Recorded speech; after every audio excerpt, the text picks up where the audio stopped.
प्रतिभ चंद्रलेखे व वर्धिष्णुर विश्ववंदिता शाह सुन शिव सैसा मुद्रा भद्राय राजते ही संस्कृत भाषेतली अष्टकोनी राजमुद्रा भगवा झेंडा आणि छत्रपती शिवाजी राजांना राज्यकारभाराचं युद्धकलेचं शिक्षण देऊन ज्यांनी शिवरायांच्या स्वराज्याची संकल्पना केली ते स्वराज्य संकल्पक महाबली परमप्रतापी शहाजीराजे महाराज साहेब, ज्या मातेने स्वराज्याचे 2-2 छत्रपती घडवले आणि इथल्या पारतंत्र्यात खितपत पडलेल्या रयतेला स्वराज्याचा सूर्य दाखवला, त्या स्वराज्य प्रेरिका राष्ट्रमाता राजमाता जिजाऊ माँसाहेब, ज्यांच्या इतिहासाला, ज्यांच्या पराक्रमाला, ज्यांच्या नीतिमत्तेला जगात तोड नाही असे विश्ववंदित छत्रपती शिवाजी महाराज, ज्यांची कीर्तनं ऐकून शिवरायांच्या स्वराज्यासाठी लढणारे अनेक मावळे घडले ते जगद्गुरु संत तुकाराम महाराज, 12व्या शतकामध्ये ज्यांनी नाचू कीर्तनाचे रंगी ज्ञानदीप लावू जगी, म्हणजे या जगातला अज्ञानाचा अंधार दूर करायचा असेल तर आपल्याला ज्ञानाचा दिवा लावावा लागेल हे अभंगाच्या रूपाने ज्यांनी सांगितलं, संपूर्ण भारतभर ज्यांनी भ्रमण करून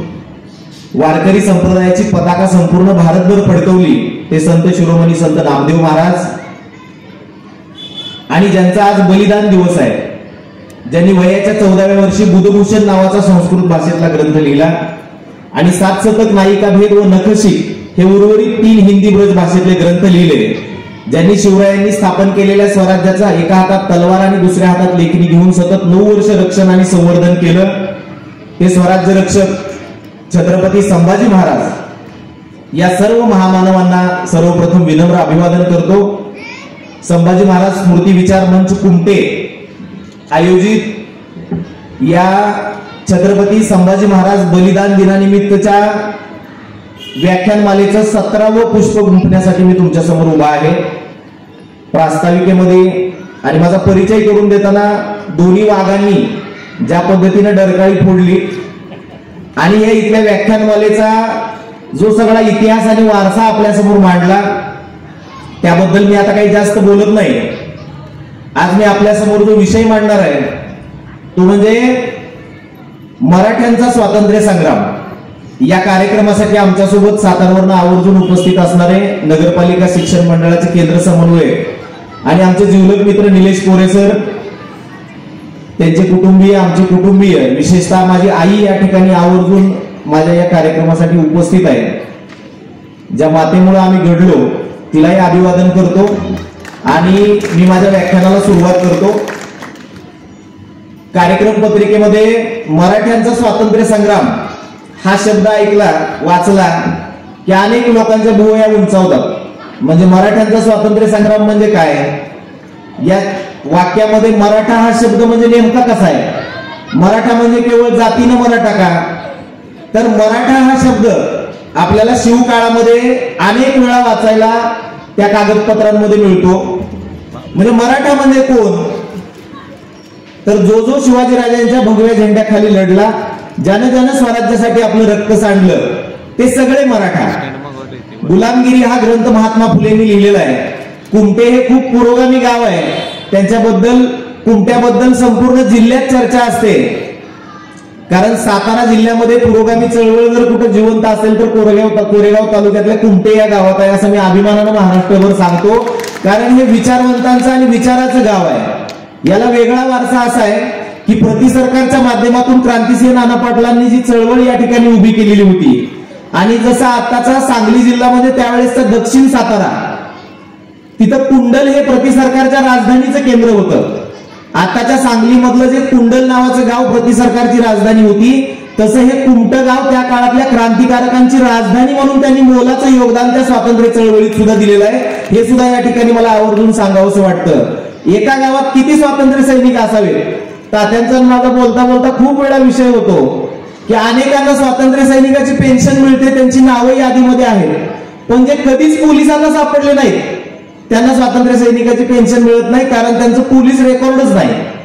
म्हणजे अशी सुद्धा माणसाच्या मातीमध्ये घडलेली आहे। असं क्रांतिकारकांचं गाव म्हणजे कुमटे गाव आहे। आणि ह्या 17 वर्ष कोविडचा मगाशी उल्लेख झाला की मागच्या 4-5 वर्षामध्ये ही व्याख्यानमाला खंडित झाली, परंतु येणाऱ्या पिढ्यांना आपण काहीतरी दिलं पाहिजे या भूमिकेतून ह्या सगळ्या छत्रपती संभाजी महाराज विचार मंचाच्या मंडळींनी एकत्र येऊन हा कार्यक्रमाची पुन्हा या ठिकाणी आखणी केली, आयोजन केलं आणि मला फोन आला की सर तुम्ही याल का? मी एका मिनिटात सांगितलं की मी येतो म्हणून। कारण कुमट हे आम्हाला माहेरासारखं वाटतं आणि या कुमट्यातील जवळजवळ निम्म गाव माझ्या परिचयाचं आहे. अत्यंत प्रगतिशील शेती करणारे, अत्यंत उच्च पदावरती काम करणारे अधिकारी वर्ग असणारं गाव आहे. शिक्षणावर प्रेम करणारं, पुरोगामी विचारावर प्रेम करणारं आणि संपूर्ण सातारा जिल्ह्यात गुढीपाडव्याला सगळ्यात जास्त झेंडे उभारणारं गाव कोणतं असेल तर हे कुमठं गाव आहे. हे मला अभिमानाने या ठिकाणी सांगावं असं वाटतं. गुढीपाडव्याबद्दल अनेक वेळा तुमच्या इथे व्याख्यानं झालेली आहेत. गुढीपाडवा करायचा का, गुढी उभारायची का, हा सगळा विषय आता खूप वेळा तुमच्या समोर मांडला गेलेला आहे. फक्त गुढी या शब्दाचा एक अर्थ मी तुम्हाला सांगतो. गुढी म्हणजे रेशमी वस्त्राची भगवी पताका, हा गुढीचा अर्थ आहे.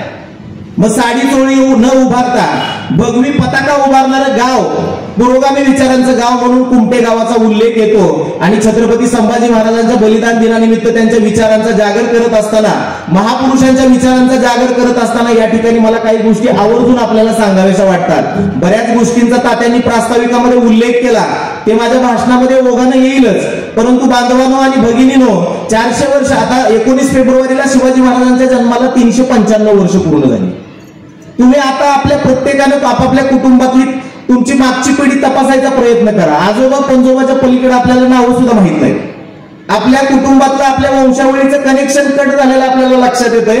नावं सुद्धा माहित नाही. पण जवळपास 400 वर्ष झाली तरी सुद्धा शिवाजी महाराज की म्हटलं की आपल्या तोंडातनं आपोआप जय हा शब्द बाहेर पडतो. नेमका असं महाराजांनी काय केलं, नेमकं असं छत्रपती संभाजी महाराजांनी काय केलं तर जे झोपले होते त्यांना जागं केलं, जे मुळातच जागे होते त्यांना उभं केलं, जे उभे होते त्यांना चालतं केलं आणि चालणाऱ्याच्या खांद्यावरती स्वराज्याचं भगवं निशाण देण्याचं काम महामानवांनी केलं. म्हणून इथल्या रयतेला स्वराज्याचा सूर्य बघायला मिळाला आणि या स्वराज्यासाठी लढणारे असंख्य गावागावातून अनेक मावळे पुढे आले.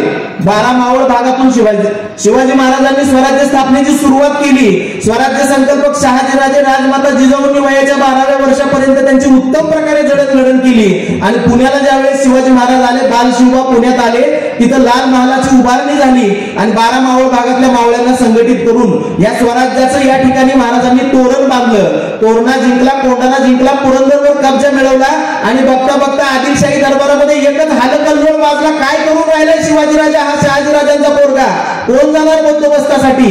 आणि मग फतेह खान आला, त्याचा पराभव स्वराज्यामध्ये झाला आणि जावळीचं पोरं महाराजांनी ताब्यात घेतलं. जावळीचे मोरे म्हणजे त्या जावळीच्या भागाचे राजे होते आणि त्यांना चंद्रराव हा किताब होता.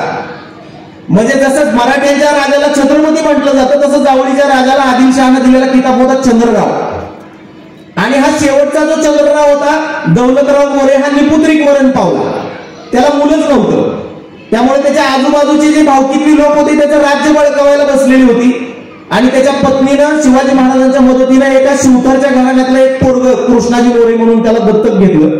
महाराजांनी आपल्या स्वराज्य कार्यात त्याचा उपयोग होईल म्हणून त्याला दत्तक घ्यायला मदत केली आणि 2-3 वर्षात ते बेनं महाराजावरच उलटलं.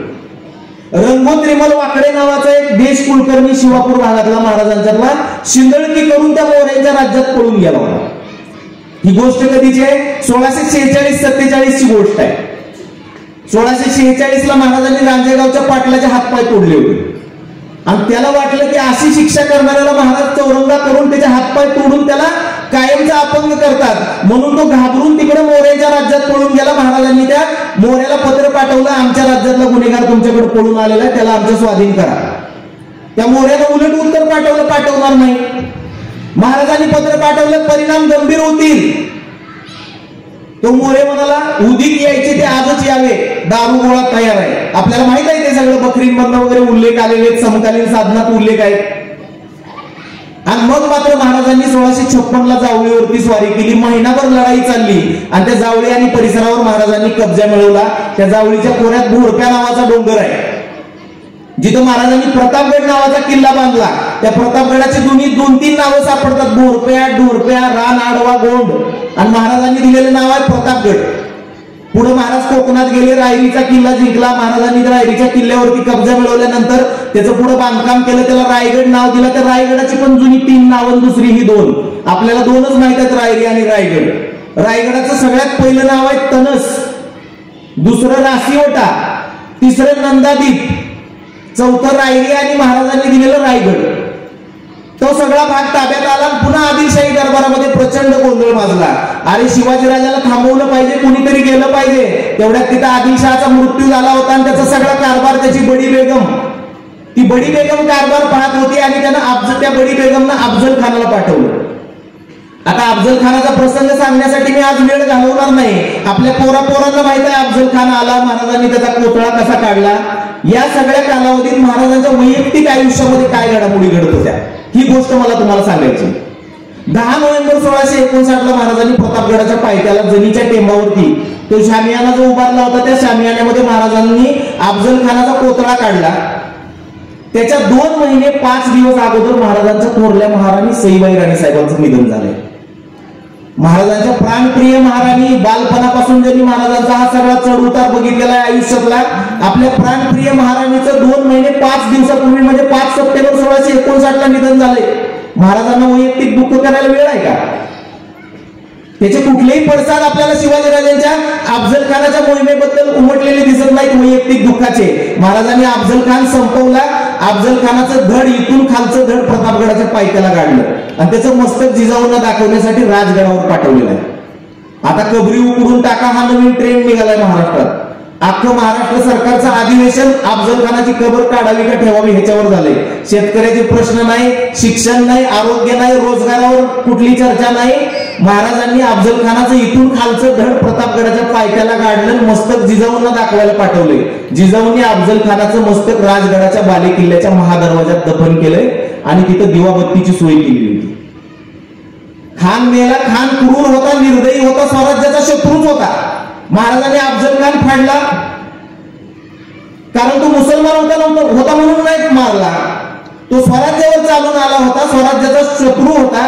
ज्याने शहाजीराजे महाराज साहेबांना हातापायात बेड्या घालून 1647-48 ला आदिलशहाच्या दरबारात हजर केलेलं होतं. ज्यानं शिवाजीराजांच्या मोठ्या बंधूंना संभाजीराजांना कनकगिरीच्या लढाईत रसद पुरवली नाही म्हणून त्यांना तिथं दारातिरकी पडावं लागलेलं होतं. आणि जो शिवाजीराजांच्या स्वराज्याचा घास घेण्यासाठी आलेला होता म्हणून त्या अफजल खानाला महाराजांनी ठार केला.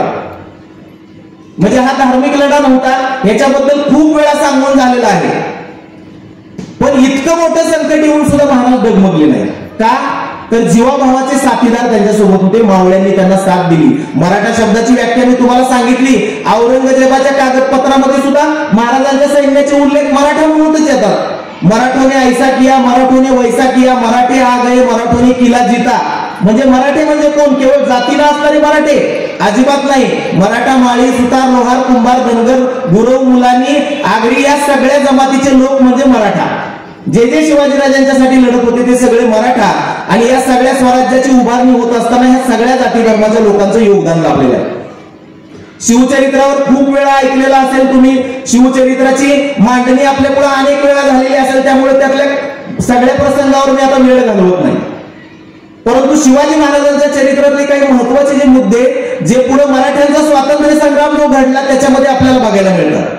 ह्या सगळ्या पिढ्यांमध्ये महाराजांनी जे संस्कार केलेले ते संस्कार आपल्याला औरंगजेबासोबत लढताना संताजी धनाजीच्या रूपानं असतील, राजारामराजेंच्या रूपानं, ताराराणीच्या रूपानं, आणि ज्यांचा आज बलिदान दिवस आहे, ज्यांनी 9 वर्ष शंभूराजांनी त्या औरंगजेबाच्या सैन्याचा मुकाबला केला, 5-5 आघाड्यावर जे लढत होते, त्यांच्या या वर्तनामध्ये, त्यांच्या लढायांमध्ये, त्यांच्या आचरणामध्ये शिवविचार आपल्याला बघायला मिळतो.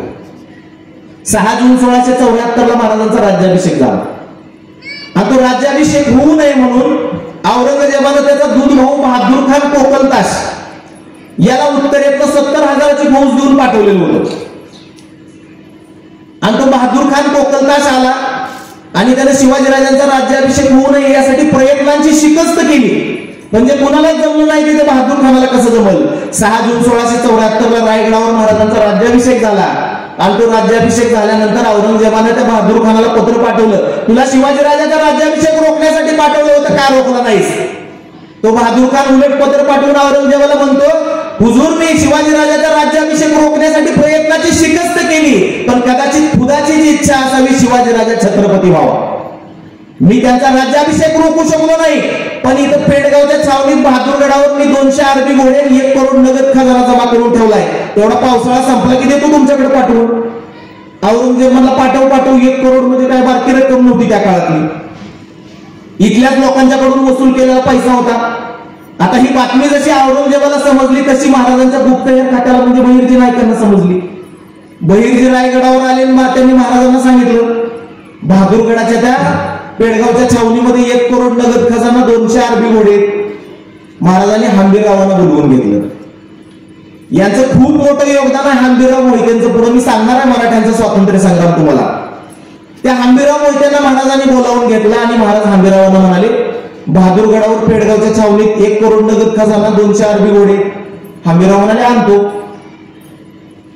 रायगडाची आणि स्वराज्याची पद्धत काय, खडी फौज खूप कमी आहे. पावसाळा सुरू झाला की सैन्य शेती करायला 4 महिने निघून जायचं आणि दसऱ्याला सीमोल्लंघनाला मोहिमेवर सैन्य बाहेर पडायचं. नांगर चालवणारे हात तितक्याच सफाईने तलवार चालवायचे. असं महाराजांच्या सैन्याचं सगळी रचना होती, ते सगळी पद्धत होती. आणि पावसाळ्याचे दिवस होते, गडावर फक्त 10,000ची फौज आहे. हंबीररावांनी 10च्या 10 तरी घ्यावी का नाही, 1,000 रायगडाच्या संरक्षणासाठी ठेवली. 9,000ची फौज घेतली आणि त्या 9,000ची फौज घेऊन पुण्याला हंबीरराव पोहोचले. त्या 9,000च्या सैन्याच्या 2 तुकड्या केल्या हंबीरराव मोहितेंनी, एक 7,000ची, एक 2,000ची. 7,000च्या फौजेला त्यांनी शिरूर मार्गे, नगर मार्गे बहादूरगडावर पाठवलं आणि स्वतः 2,000च्या घोडदळाची तुकडी घेऊन पाटस सांडस मार्गे ते कुरकुमला येऊन थांबले. आता 7,000 मराठी दिवसा ढोल ताशे वाजवत बहादूरगडाच्या दिशेने येत आहे. ते एका बहादूर खानाच्या गुप्तहेरानं ऐकलं आणि तो बहादूरगडावर सांगायला गेला, हुजूर हुजूर वो आ गए. बहादूर खान म्हणला, कोण आ गए? मराठी आ गए हुजूर. बहादूर खान त्या खबऱ्याला म्हणतोय, काय आज दिवसात लावली का काय? मराठी दिवसा येत नाहीत ना, रात्री येतात. ढोल ताशे वाजवत कसे मराठी येतील? तो गुप्तहेर म्हणतो, नाही हुजूर सच में आ गए. तोपर्यंत त्याच्याही कानावर ढोल ताशाचा आवाज पडायला लागला. बहादूर खान म्हणला, दिवसा मराठी ढोल ताशे वाजवत येत आहेत म्हणजे किमान त्यांना माहित असणार आपल्या इथे पेडगावच्या छावणीत 35,000ची फौज आहे. आणली होती 70, पण बाकीची 35 बाहेर होती आणि त्याच्याकडे त्या बहादूरगडात 35,000ची फौज होती. बहादूर खान म्हणला, मराठ्यांना माहित असणार आपल्याकडे 35 आहे म्हणजे 50,000 तरी मराठी कमीत कमी आले असतील. सगळेच्या सगळे बाहेर काढा म्हणला. 35ला 35,000 बाहेर काढले. फक्त किल्ल्यावरचे तिथे दरवाज्यावरची लोक तेवढी ठेवली आणि इकडून बहादूर खान 35,000चा फौज घेऊन तो निघाला मराठ्यांच्या दिशेने. तिकडून मराठी येत आहे, तिकडून मोगल, तिकडून मराठी येत आहे, तिकडून 35,000 बहादूर खान घेऊन जातोय. दोन्ही सैन्य समोरासमोर, कोणत्याही क्षणी तलवारी निघणार, लढाईला सुरुवात होणार असं चिन्ह निर्माण झालं. तिकडून हर हर महादेवच्या घोषणा, इकडून यलगार आक्रमणच्या घोषणा व्हायला लागल्या. दोन्ही सैन्य पुढे पुढे पुढे नजरेच्या टप्प्यात आलं. आता तलवारी निघणार, लढाईला सुरुवात होणार. एवढ्यात मराठ्यांनी युटर्न मारणार लागले पळायला. बहादूर खानाला एवढा आनंद म्हटला, मराठे तर लय पराक्रमी असं मी बादशाहकडून ऐकलंय, माझ्या सरदाराकडून ऐकलंय बादशाहच्या. आणि मराठी पळतायत म्हणजे काय? कसला खुश झाला तो मला. पिछा करू 2 मैल 4 मैल 5 मैल 10 मैल मराठ्याचा पाठलाग केला. मराठी पुढे, मोगल मागे, मराठी पुढे, मोगल मागे, मराठी पुढेच. बहादूर खान मला, रुको, भाग गए भगा दिया, नाम नहीं बहादुर है, बहादूर खान नाम है मेरा. मानी त्या बहादूर खानानं आपल्या सैन्याला म्हणलं, चला पिछे मुड, किल्ल्यात जाऊ, मोठा विजय मिळाला, जश्न करू, चला जश्न की तयारी करू, पिछे मुड. आणि सगळं सैन्य घेऊन 35ला 35,000 सैन्य घेऊन बहादूर खान मागे वळला. 2 मैल 4 मैल 5 मैल जातो तोपर्यंत पुन्हा मराठे माघारी वळले आणि पुन्हा ढोल ताशाचा आवाज बहादूर खानाच्या सैन्याच्या कानावर पडला. बहादूर खानाच्या कानावर पडला. बहादूर खान येडा व्हायची वेळ आली. आता म्हणलं, लढायला येतात आणि माघारी पळून जातात, ह्याला काय अर्थ आहे म्हणला. आता म्हणलं सोडायचं नाही, माघारी वळा. काय जिथपर्यंत जातील तिथपर्यंत ताणायचे, आता सोडायचे नाही. तिकडून मराठे, इकडून मोगल. तिकडून मराठे हर हर महादेवच्या घोषणा देत, इकडून मोगल यलगार आक्रमणच्या घोषणा देत. बहादूर खान पुढे पुढे पुढे, मराठे पुढे पुढे पुढे. दोन्ही सैन्य नजरेच्या टप्प्यात, कोणत्याही क्षणी लढाई होणार, तलवारी निघणार. पुन्हा मराठ्यांनी युटर्न मारणार, मराठे पळायला लागले. पिछा करू, जिथपर्यंत जातील तिथपर्यंत ताणायचे मला, आता सुट्टी नाही. मराठे पुढे पळतायत, मोगल मागे पळतायत. मराठे पुढे, बहादूर खान आपलं सैन्य घेऊन मागं. नगर आलं, शिरूर आलं, पुण्यापर्यंत पाठलाग केला मराठ्यांचा बहादूर खानानं. पुण्यात मराठे आले. 7,000 मराठ्यांच्या सैन्याच्या 3 तुकड्या झाल्या. एक तुकडी सासवडच्या घाटात, एक कात्रजच्या घाटात आणि एक सिंहगडाच्या घाटात. मराठी दिसूच ना. बहादूर खान आपल्या सरदाराला विचारतो, कहा गए? सरदार म्हणते, कहा गए? गायबाने तुलाच विचारतो मला, कहा गए? तो त्या सरदार मोठा खुशमस करा म्हणला, हुजूर आपका नाम में ही बहादुर है, बहादुर खान नाम है, आपका नाम सुन के ही भाग गए, मोठी जीत मिली, मोठा विजय मिला. और बहादुर खान असला फुगला बेडकागत म्हणला, चलो किले में जाएंगे, जश्न मनाएंगे. आता इकडे बहादूर खान पुण्यापर्यंत आला. ही बातमी कुरकुमला थांबलेल्या हंबीरराव मोहित्यांना गुप्तहेरांनी सांगितली. 2,000चं घोडदळ घेऊन हंबीरराव मोहिते तिकडे बहादूरगडावर गेले. दारावर उभे असणारे त्याचे सैनिक निवार फुगडून काढले, नुसती सुजवली अक्षरशः। आणि किल्ल्यात जाऊन 1 करोड नगद खजाना, 200 अरबी घोडे, सामान सुमान, कापड चोपड सगळं जेवढं नेता येतं तेवढं घेतलं आणि मराठे बाहेर पडले। जे घेता येत नव्हतं ते सगळं पिटवून दिलं, काही शिल्लक ठेवायचं नाही म्हणले आणि मराठी निघून आले। आता मोठा विजय मिळाला म्हणून हा बहादूर खान शिरूरवरनं नगरवरनं बहादूरगडाच्या दिशेनं जातो, त्याला 2 त्याचे सुजलेले सैनिक येताना दिसले घोड्यावरनं। बहादूर खानाच्या समोर आले, म्हणले हुजूर कोण आहे म्हणलं तुला? तुमचा सैनिक आहे की? काय रे अवस्था, कोण, किसने किया? मराठोने हुजूर। अरे मला गप पुण्यापर्यंत पळवले मराठ्यांना। सैनिक म्हणतो नहीं हुजूर, उधर हम भी रवाए थे। क्या किया? बहुत मारा हुजूर। और क्या किया? 1 करोड नगद, 200 अरबी घोडे सब ले गए हुजूर। असं फसवलं होईल का? मग डोक्याला हात लावून बसला बहादूर खान। लढाया केवळ तलवारीच्या पात्यावर नाही तर बुद्धीच्या कसोटीवर सुद्धा लढायच्या असतात, हे शिवाजी महाराजांनी आपल्या मावळ्यांना शिकवलं होतं। म्हणून अनेक लढाया रक्ताचा थेंब न सांडता सुद्धा मराठ्यांनी जिंकलेले। इथून पुढे महाराजांच्या सैन्यासाठी मी जो शब्द वापरणार आहे तो मराठा म्हणूनच वापरणार आहे, कृपया त्याला जातवाचक कुणी घेऊ नये आता। आणि मग ह्या सगळ्या घडामोडी घडत असताना महाराजांनी 1677 साली दक्षिण दिग्विजयाची मोहीम काढली। महाराजांनी दक्षिणेत सत्ता विस्तार केला, जिंजी वेल्लोरच्या किल्ल्यापर्यंत महाराजांनी सत्तेचा विस्तार केला। महाराज परत येत होते, परत महाराज आले, त्यानंतर महाराजांनी इथं रायगडावरती इंग्रजांच्या सोबत एक तांब्याचा व्यवहार केला, तांब लागणार होतं स्वराज्याला। शिवचरित्रातल्या काही अपरिचित गोष्टी ज्या तुम्ही ऐकल्या नसतील, फक्त 2-3 गोष्टी सांगून मी माझ्या विषयाकडे वळणार आहे। तांब पाहिजे होतं महाराजांना, तांब लागायचं ना। महाराजांनी शिवराई नावाचं तांब्याचं नाणं पाडलेलं होतं। बांधकामामध्ये, किल्ल्याच्या बांधकामात सिमेंटिंग म्हणून तांब्याचा वापर झाल्याचे उल्लेख आपल्याला बघायला मिळतात। महाराजांनी इंग्रजांच्याकडून तांब घेतलं, उत्तम प्रकारचं तांब आहे म्हणून महाराजांनी इंग्रजांच्याकडून तांब घेतलं आणि इंग्रजांना सांगितलं आताच राज्याभिषेक झालाय, खर्च झालाय, आता तुम्हाला द्यायला पैसे नाहीत, तुम्ही असं करा, आमची गोवळकोंड्याला हैदराबादला एक एम्बेसी होती त्या काळात आपली, दक्षिण दिग्विजयानंतर कुतुबशाह सोबत मराठ्यांचे चांगले संबंध झालेले होते, तिथं आमचे पैसे, तिथं आमचा काही महसूल गोळा होतो, इथून जावा आणि तिथून तुम्ही तो महसूल, तुम्हाला ती काही हुंडी लिहून देतो तेवढ्या पैशाची तांब्याच्या, ती तिथून जाऊन तुम्ही वसूल करा। इंग्रजांनी, त्या राजापूरच्या इंग्रजांनी वगैरे हा सगळा भाग बघितला। आता राजापूरवरनं, मुंबईवरनं तिकडे जायची सोय नव्हती, सुरतेवरनं मात्र तिकडून ते आंगडिया कुरिअर सर्व्हिसवाले तिकडे जायचे आणि मग त्या इथल्या इंग्रजांनी, मुंबईच्या गव्हर्नरनं, जेरॉल्ड ऑनजियर नावाचा इंग्रजांचा गव्हर्नर, त्यानं ती हुंडी आणि एक पत्र लावून सुरतेच्या गव्हर्नरला पाठवून दिलं तिकडं आणि एवढे एवढे पैसे तिकडून हैदराबाद, त्यावेळेस हैदराबादचं जुनं नाव भागानगर होतं, तिथून एवढे एवढे पैसे आपले येणे ते वसूल करा असं सांगितलं। हे लोक ते पैसे आणायला तिकडे गेले, महाराजांची जिथं वकालत होती ती वकालत शोधून काढली, तिथं गेले, त्यांनी ते पत्र दाखवलं, ती हुंडी म्हणजे आताच्या भाषेत चेक, तो चेक दाखवला आणि सांगितलं असं असं एवढे पैसे मागितले। तिथल्या कारकुनानं ते सगळं बघितलं, आता म्हणाला ह्याच्यावर महाराजांचा शिक्का दिसतोय, म्हणलं महाराजांनी दिले, म्हणलं महाराजांचा शिक्का असणार ना, महाराजांची सही दिसते, हो म्हणजे महाराजांचीच आहे, पैसे द्या ना। तो कारकून म्हणला पैसे द्या म्हणून तुम्ही आलाय कर पैसे न्यायला, पण पैसे द्यायचे अधिकार मला नाहीत। तो म्हणला मग कुणाला आहे? तो म्हणला सरकार कुणाला अधिकार आहेत पैसे द्यायचे? मग बोलवा की तुमच्या सरकार कुणाला, द्या की तेवढे आमचे पैसे। तो म्हणला तुम्हाला मी बोलवून पैसे दिले असते, पण माझी अडचण अशी की सरकार कुणा आत्ताच 4 दिवसापूर्वी रायगडावर गेले, रायगडावर 4 दिवसापूर्वी गेले, कधी येतील? येतील 10-15 दिवसात। ती तिथंच वाट बघत 10-15 दिवस थांबले, 10-15 दिवसांनी पुन्हा गेले, म्हणले आले का सरकार कोण? नाही आले की म्हणले अजून, कधी येतील? माहित नाही साहेब, माणूस आहे, कधी येईल काय सांगावं। ते वैतागले, म्हणले जाऊ दे मरू दे, मुंबई ऑफिसचं काम आहे, आपल्याला काय करायचंय, आणि ती निघून आले माघारी सुरतेला।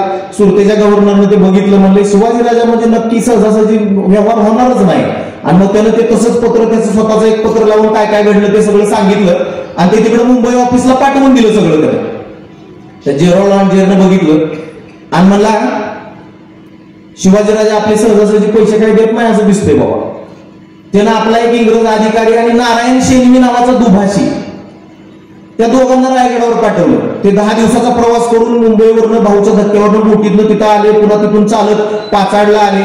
त्यांना पाचाडला आल्यावर कळलं शिवाजीराजे कोकणात मोहिमेवर गेले। ते तिथंच वाट बघत बसले. 15 दिवसानं महाराज आले, 4 दिवसानं गडावर बोलावलं आणि मग महाराजांनी त्यांना विचारलं, काय झालं, घेतले का पैसे तुम्ही भागानगरवरनं? ते म्हणले, नाही हो महाराज, पैसेच मिळाले नाहीत. तुमचा तो माणूस कोण सर कारकून पैसे देणारा होता, तो इकडं रायगडावर आला म्हणून सांगितलं.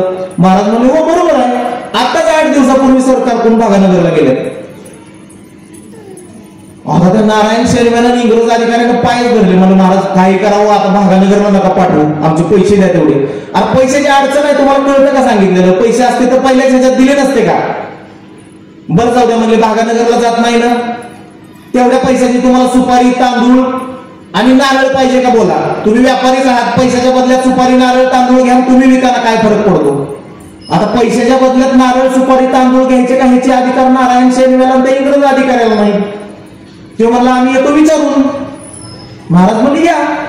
पुन्हा 10 दिवस प्रवास करत ती मुंबईला गेलं. तिथलं जेराळला सांगितलं त्यानं, शिवाजीराजे म्हणतायत आता द्यायला पैसे नाहीत, तेवढ्या पैशाचे नारळ, सुपारी, तांदूळ देऊ का? बोला. तो जेराल्ड म्हणला, अरे तुला एवढा साधा सोपा व्यवहार दिसतोय का? शिवाजी, आपण जगात सगळ्यात नानावलेले व्यापारी आहोत, आपण स्वतःला लई शहाणं समजतो, पण आपला शहाणपणा इथे शिवाजीराजांच्या पुढे चालला ना. तुला काय वाटतं? म्हणजे नारळ, सुपारी, तांदूळ देतो म्हणतील शिवाजीराजे आणि अलिबागच्या त्या वखारीतनं घ्या म्हणतील, त्या शेतकऱ्याला सांगतील सगळ्यांनी वसईच्या बंदरात जमा करा, वसईच्या वखारीत जमा करा, आणि या वर्षी अलिबागच्या वखारीत काहीच जमलं नाही, पुढच्या वर्षी बघू म्हणतील. काय नको, नारळ नको, सुपारी नको, तांदूळ, नारळ नको, तांदूळ नको, सुपारी नको, आपले पैसे जमून रायगडावर घेऊन या. ती पुन्हा 10 दिवस प्रवास करत आले. रायगडावर आले, पुन्हा त्यांनी महाराजांची भेट घेतली. महाराजांना म्हणले, महाराज अहो हे, महाराज आले म्हणले, काय पाहिजे सांगा, नारळ देऊ, सुपारी देऊ का तांदूळ देऊ? महाराज पाया पडतो, नारळ पण नको, सुपारी नको, तुमचा तांदूळ पण नको, पैसे द्या. अरे पैशाची अडचण आहे, तुम्हाला कळतं का सांगितलेलं? पैशाच्या बदल्यात, बरं जाऊ दे म्हणले, नारळ नको, सुपारी नको, तांदूळ नको, पैशाच्या बदल्यात सोनं देऊ का चांदी देऊ? बोला, तेवढ्या रकमेचं सोनं पाहिजे का चांदी पाहिजे? आता पैशाच्या त्या रकमेच्या बदल्यात सोनं घ्यायचं का चांदी घ्यायची हे अधिकार ह्या दोघांना पण नाही. इंग्रज अधिकारी म्हणला, मी इथंच बसतो, तू विचारून ये जाऊ. नारायण शेरव्याला पाठवलं 10 दिवस प्रवास करून. परत तो मुंबईला आला, त्या जेरवळला त्या गव्हर्नरला भेटला. मला सोनं देऊ का चांदी देऊ विचारतात शिवाजी महाराज. काय एकदाचा तो व्यवहार बंद करा म्हणले, जावा तेवढ्या पैशाची चांदी घेऊन या. नारायण शेरवी पुन्हा 10 दिवस प्रवास करून पाचाडला आला आणि त्याला कळलं महाराज बाहेर गेले कुठेतरी मोहिमेवर. पुन्हा महिनाभर गडाच्या पायथ्याला मुक्कामाला. पुन्हा महाराज आले, 4 दिवसानं गडावर बोलवून घेतलं आणि विचारलं, बोला नारायणराव काय पाहिजे, सोनं पाहिजे का चांदी पाहिजे? चांदी द्या महाराज, चांदी द्या. कारकुनाला बोलवून घेतलं महाराजांनी सदरेवरनं, ह्यांचा काय असेल तो हिशोब करा आणि तेवढ्या रकमेची ह्यांना चांदी देऊन टाका. आता ही घटना जेव्हाची आहे ना, त्यावेळेस चांदीचा दर होता 22.5 रुपयाला शेरभर चांदी. आणि मग हा नारायण शेरवी इंग्रज अधिकारी ह्यांना बसवतोय वेळ. तिथल्या येणाऱ्या जाणाऱ्या लोकांना सहज ते विचारायला लागले, कारकुनाला विचारायला लागले, चांदीचा भाव काय? कारकुनानं सांगितलं 25 रुपये शेर. हे म्हणले, महाडला 22.5 रुपये शेर आहे आणि इथं 25 रुपये कशी काय? जाणाऱ्या एका माणसाला बोलवून घेतलं कारकुनानं, इकडे चांदीचा भाव काय? 25 रुपये शेर. चल दुसऱ्याला बोलवा, इकडे रे चांदीचा भाव काय? 25 रुपये शेर. बघितलं का? 25 रुपये शेरानच आहे. आता 22.5 ची चांदी 25 रुपयाने घ्यायची का नाही ह्याचे अधिकार ह्या दोघांना पण नाही. करायचं काय? इंग्रज अधिकारी म्हणला, आता ह्या वेळेस मी जातो, तू बस इथंच. तो गेला, त्यानं सांगितलं 25 रुपये शेरानं चांदी सांगतात. काय असेल ती एकदाचा व्यवहार मिटवा, 25 to 25 आले. 25 रुपयाने शेराची चांदी घेतली आणि व्यवहार संपला. व्यवहार संपल्यावरती त्या इंग्रज अधिकाऱ्यानं ईस्ट इंडिया कंपनीला एक पत्र लिहिलं. फॅक्टरी रेकॉर्ड मध्ये आपल्याला हे वाचायला मिळते सगळं, ब्रिटिशांचं जे फॅक्टरी रेकॉर्ड आहे त्यात तो इंग्रज अधिकारी, तो तिथला गव्हर्नर जेरॉल्ड लिहितो. तो म्हणतो की आम्ही इंग्रज जगात नावाजलेले व्यापारी आहोत, व्यापारात आमचा हात कोण धरत नाही, पण हा तांब्याचा जो व्यवहार आहे याच्यामध्ये शिवाजीराजांनी आमचा सगळा प्रॉफिटच कापून टाकला. आता हा सगळा व्यवहार पूर्ण झाल्यावर सरकार पुन्हा शिवाजीराजांना विचारलं, महाराज का पैसे दिले? अहो राजधानीवर, रायगड राजधानी आहे, पैसे नाहीत म्हणजे काय? ती काय पाकिस्तानची राजधानी होती का दळपत्री? रायगडावर पैसे नाहीत म्हणजे काय? पैसे होते ना, का दिले नाहीत? महाराजांना कारकुनांनी विचारलं, महाराज का पैसे दिले नाहीत? महाराजांनी जे निरीक्षण सांगितलेलं आहे ते सगळ्यांनी लक्षात ठेवलं असतं त्याच काळातल्या राज्यकर्त्यांनी, तर आपल्यावर ब्रिटिशांची 190 वर्षाची सत्ता आली नसती.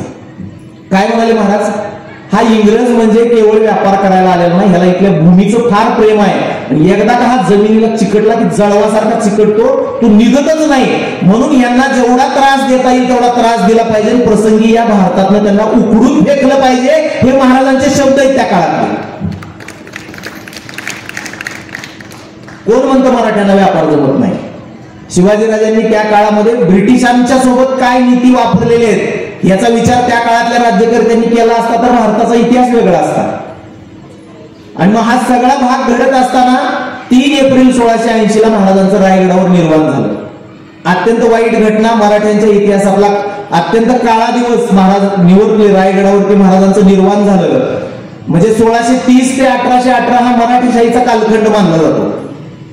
पण अवघ्या 50 वर्षाच्या आयुष्यामध्ये महाराजांनी एवढं कार्यकर्तृत्व उभं केलं. आणि त्यावेळेस पन्हाळगडावरती होते शंभूराजे. शंभूराजेंच्या चरित्रावर आपल्या कुंट्यात खूप व्याख्यानं झाली, तात्यांनी मला सांगितलं.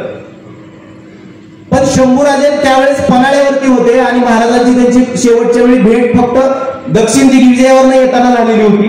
त्यानंतर त्यांची 1679 नंतर भेट झाली नाही. 3 एप्रिल 1680 ला महाराजांचं निधन झालं आणि स्वराज्याचा छत्रपती गेला. स्वराज्याला छत्रपती म्हणून आता राज्याभिषेकाच्या वेळी युवराज म्हणून शंभूराजांना राज्याभिषेक झालेला होता. परंतु रायगडावरच्या मंत्र्यांनी कारस्थानं केली आणि ह्या कटवाल्या मंत्र्यांनी राजाराम राजांना गादीवर बसवायचा कट केला. हंबीररावांना आपल्या बाजूला वळवून घ्यायचं आणि शंभूराजांना कैद करायचं, तुरुंगात टाकायचं. त्याच्यासाठी त्यांनी हंबीररावांना पत्र लिहिलं. हंबीररावांच्या सैन्याचा तळ त्यावेळेस तळबीडला पडलेला होता. तळबीडला वसंतगड नावाचा किल्ला आहे बघा, तळबीडच्या शेजारी. तर तिथं हंबीरराव होते, त्यांना पत्र पाठवलं, तुमच्या सख्या भाच्याला राजाराम राजांना छत्रपती करू आणि त्यासाठी तुम्ही आम्हाला मदत करा. हंबीरराव म्हणले बरं ठीक आहे, तुम्ही म्हणाल तसं करूया, या. बोलवून घेतलं आणि शंभूराजांना कैद करू म्हणलेल्या ह्या सगळ्या मंत्र्यांच्या हातापायात बेड्या घातल्या. ह्यांना पन्हाळ्यावर शंभूराजांच्या पुढे नेऊन हजर केलं. शंभूराजांनी मोठ्या मनाने ह्या सगळ्या कारस्थान करणाऱ्या लोकांना माफ केलं. यांना प्रमोशन दिलं, वरच्या पदावरती बढती दिली. तरी सुद्धा यांची कारस्थानं थांबली नाहीत. शंभूराजे रायगडावर गेले. 16 जानेवारी 1681 ला शंभूराजांचा राज्याभिषेक झाला रायगडावरती. आणि ह्या सगळ्या मंत्र्यांना पुन्हा त्यांनी आपल्या शिवाजीराजांच्या सोबत यांनी काम केले, त्यांचं योगदान लक्षात घेऊन बढती दिली, त्यांना प्रमोशन दिलं आणि पुन्हा स्वराज्य कार्यात सामावून घेतलं. पण यांची कारस्थानं थांबली नाही. शंभूराजांना एकदा माशाच्या जेवणातून विष प्रयोग झाल्याच्या नोंदी आपल्याला बघायला मिळतात, फिश मधून. तो कट वेळीच उघडकीला आला नसता तर शंभूराजांना त्या ठिकाणी जीव त्यांचा गमवावा लागला असता. त्यावेळेस सुद्धा शंभूराजांनी यांना माफ केलं. नंतर मात्र औरंगजेबाचा पोरगा अकबर दक्षिणेत आलेला होता. म्हणजे मुघल घराण्याची परंपराच काय, बापाला पोरं हैराणच करून सोडतात. औरंगजेब स्वतः बापाला 8 वर्ष कैदेत टाकून 3 भावाची हत्या करून सत्तेवर आलेला होता. ज्या दिवशी औरंगजेब सत्तेवर आला त्या दिवशी त्यानं स्वतःचे 36 नातेवाईक मारले होते रक्ताचे. काळा कुठं इतिहास आहे मोगलांचा. आणि त्याचा हे बारकं पोरगं त्याला उभ्या भारतात कोण आश्रय देऊ शकलं नव्हतं. औरंगजेबाच्या दहशतीमुळे त्याला शंभूराजांनी इथं आसरा दिलेला होता.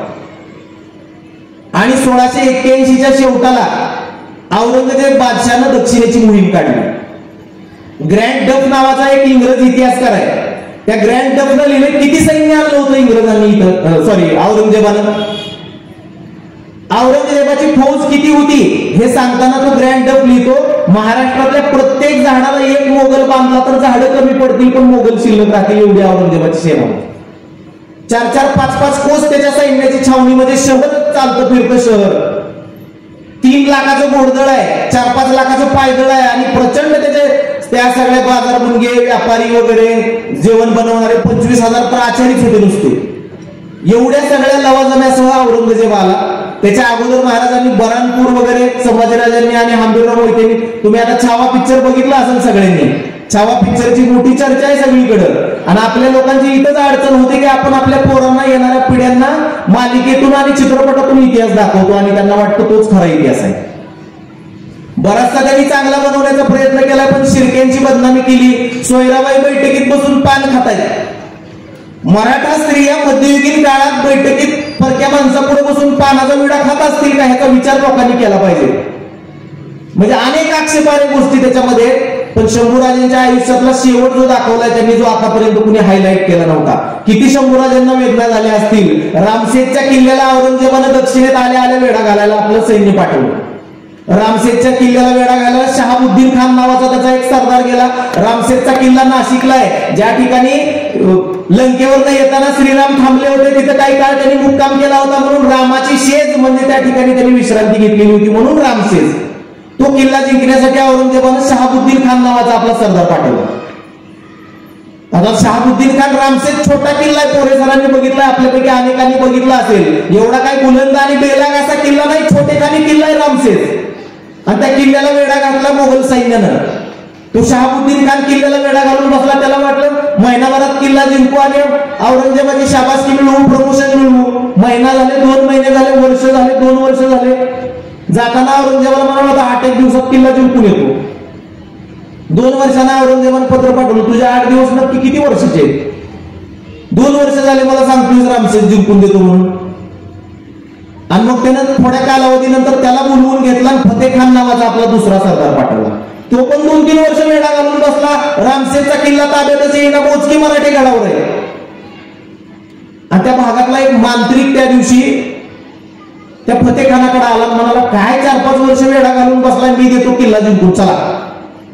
काय करावं लागेल म्हणला फतेह खान? काय नाही म्हणलं, मला एक सोन्याचा साप करून द्या, सोन्याचा साप बनवून द्या, माझ्या मागे मागे या, तुम्हाला किल्ल्यामध्ये घेऊन सोडतो का नाही बघा माझ्या मंत्राची शक्ती. फतेह खान म्हणला 5 वर्षाला का आधीच भेटला असतं तर बरं झालं असतं, लय हाल झालं इथं. एक सोन्याचा साप तर द्यायचा नुसता, काय खर्च आहे दुसरा? काहीच नाही, एक सोन्याचा साप द्यायचा. दिला म्हणला द्यायला नसला पाहिजे तसला बनवून सोन्याचा साप. तो सोन्याचा साप हातावर घेऊन हा मांत्रिक निघाला. निम्म गड चढून झालं, मोगलांचं सैन्य मागं, मांत्रिक पुढं मोगलांचं सैन्य मागं. निम्म्यापर्यंत चढून आला, काय हालचाल नाही, प्रतिकार नाही. मांत्रिकाला मग तर म्हणतात जोश, म्हणलं होतो नाही देतो म्हणून जिंकून, चला या मागं मागं. पुढं पुढं पुढं मांत्रिक मागं मागं मागं मोगल. आणि जसं तटबंदी दिसायला लागली, नजरेच्या टप्प्यात तटबंदी आली, वरनं गोपनीतनं घरा घरा घरा घरा गोपन फिरून एक दगड आला, त्या मांत्रिकाच्या छाताडावर बसला. ते भाविक पाय हात उडून मागं उडून पडलं. साप एकीकडे, मांत्रिक एकीकडून, मोगल गेली पडून. त्याला श्वास घ्यायला येईना, असला दगड, असला गोल दगड छाताडात बसल्यावर उठल का मांत्रिक? फतेह खान म्हणला कुठाय शक्ती? मला 5 वर्ष काय झक मारतो का आम्ही इथं सोन्याचा साप द्या आणि किल्ला जिंकून देतो. 6 वर्ष किल्ल्याला वेढा घालून बसले होते औरंगजेबाचं सैन्य. 6 वर्ष किल्ल्याला वेढा घातलाय. औरंगजेबाने हिशोबच केला असेल. शिवाजीराजांच्या सैन्यात, शिवाजीराजांच्या स्वराज्यात किल्ले किती? 361. एक किल्ला जिंकाय 6 वर्ष, छोटा किल्ला. मला किती वर्ष जगावं लागेल? 361 गुणिले 6 जरी ऍव्हरेज गुणाकार केला तरी. आणि त्यानं नाद सोडला आणि त्यानं विजापूरवर आक्रमण केलं. पहिल्यांदा विजापूरवर आक्रमण केलं. 185 वर्ष जुनी राजवट आहे विजापूरची. 1.5 वर्षात जिंकून घेतली औरंगजेबानं, फक्त 1.5 वर्षात. 183 वर्ष जुनी कुतुबशाहीची राजवट होती, 1 वर्षात जिंकून घेतली औरंगजेबानं. कुतुबशहाचा खजाना, कुतुबशहाचं सैन्य, आदिलशहाचा खजाना, आदिलशहाचं सैन्य सगळं औरंगजेबाला मिळालं. त्याची ताकद वाढली आणि त्यानं स्वराज्यावर प्रचंड सगळ्या बाजूने हल्ले करायला सुरुवात केली. 5-5 आघाड्यांवरती शंभूराजे एकटे लढत होते. आणि शंभूराजांच्या बंदोबस्तासाठी शंभूराजांना कसं पकडावं काय नाही ह्या सगळ्या विचारामध्ये असताना तो अनेक सरदार त्यानं पाठवले, पण शंभूराजांनी प्रत्येक आघाडीवर त्याला धूळ चालली. म्हणून त्यानं आपल्या डोक्यावरचा किमॉस काढला आणि जमिनीवर आपटला. अशा कागदपत्रांमध्ये तात्या नोंदी आहेत. साकी मुस्तेद खान, भीमसेन सक्सेना, ईश्वरदास नागर किंवा निकोलस मनुची नावाचे त्याच्या दरबारातले इतिहासकार आहेत. त्यांनी लिहून ठेवलंय की त्यानं शंभूराजांच्या ह्या सगळ्या युद्धामध्ये त्याला कुठेच विजय मिळत नव्हता, म्हणून त्यानं आपल्या डोक्यावरचं पागोटं काढलं. मोगल बादशाह आणि राजपुत्राच्या डोक्यावर पागोटं घालायचे, त्याला किमॉस म्हटलं जायचं. जसं छत्रपती डोक्यावर पगडी घालतात त्याला जिरेटोप म्हणतो आपण. तो किमॉस काढून त्यानं जमिनीवर आदळायला सांगितलं, जोपर्यंत शंभूराजांचा बंदोबस्त करत नाही तोपर्यंत डोक्यावर किमॉस घालणार नाही. आणि त्याने एक सरदार निवडला. कोल्हापूर प्रांतावर त्याची नेमणूक केली. कोण आहे हा? शेख निजाम नावाचा सरदार आहे. हा शेख निजाम पहिल्यांदा आदिलशहाचा सरदार होता, म्हणून त्यावेळेस त्याला नाव होतं शेख निजाम दख्खनी. आदिलशाही बुडाली की तो कुतुबशहाकडे गेला, तिथं त्याला नाव पडलं शेख निजाम हैदराबादी. आणि तो औरंगजेबाकडे कुतुबशाही जिंकल्यावर आला. त्याला औरंगजेबाने पदवी दिली मुकर्रब खान. आणि हा मुकर्रब खान कोल्हापूर प्रांतावरती नेमला आणि त्याला फितुरांनी बातमी दिली. फ्रान्सिस मार्टिन वगैरे डायरीत लिहून ठेवलंय. आता तो सगळा भाग आपल्याला माहित आहे. संगमेश्वरला शंभूराजे, कवी कलश यांना कैद झाली आणि इथून त्यांना इथून घेऊन बहादूरगडावरती नेलं गेलं 1 फेब्रुवारी 1689 ते 11 मार्च 1689. 40 दिवस हालहाल करून प्रचंड हालापेष्टा. शंभूराजांच्या शेवटच्या काळामध्ये तर इतके त्याच्यावरती आनंदित अन्याय अत्याचार केले औरंगजेबानं, पण शंभूराजे त्याला ताटमानेनं उत्तर देत राहिले. आपल्याला अनेक चित्रपटातून, सिरियल मधून, नाटकातून, मालिकेतून सांगितलं औरंगजेब शंभूराजांना म्हणाला की तू मुसलमान हो, आणि मग शंभूराजे म्हणाले की तुझी मुलगी मला दे. औरंगजेबाची सगळ्यात लहान मुलगी जिनतुनिसा नावाची शंभूराजांच्या पेक्षा 14 वर्षांनी मोठी होती, आणि तुझी मुलगी मला दे म्हणाले शंभूराजे काय म्हणजे तसल्या चारित्र्याचे होते का? शंभूराजांनी असल्या कुठल्याही प्रकारचं त्याला उत्तर दिलं नाही, औरंगजेबानं सुद्धा त्याला कुठलाही प्रश्न विचारला नाही. कुठले प्रश्न विचारले? समकालीन कागदपत्रामध्ये 2च प्रश्न विचारल्याची नोंद आहे. काय म्हणाला? मुकर्रब खानाच्या माध्यमातूनच औरंगजेबानं प्रश्न विचारले, तुमच्या स्वराज्याचा खजाना कुठं आहे, त्याच्या किल्ल्या कुठं आहे? हा पहिला प्रश्न होता. माझ्या सरदारापैकी तुम्हाला कोण कोण संबंध ठेवून फितुरी केलेला आहे माझ्यासोबत, त्यांची नावं मला सांगा. हे 2च प्रश्न शंभूराजांना औरंगजेबाला विचारले.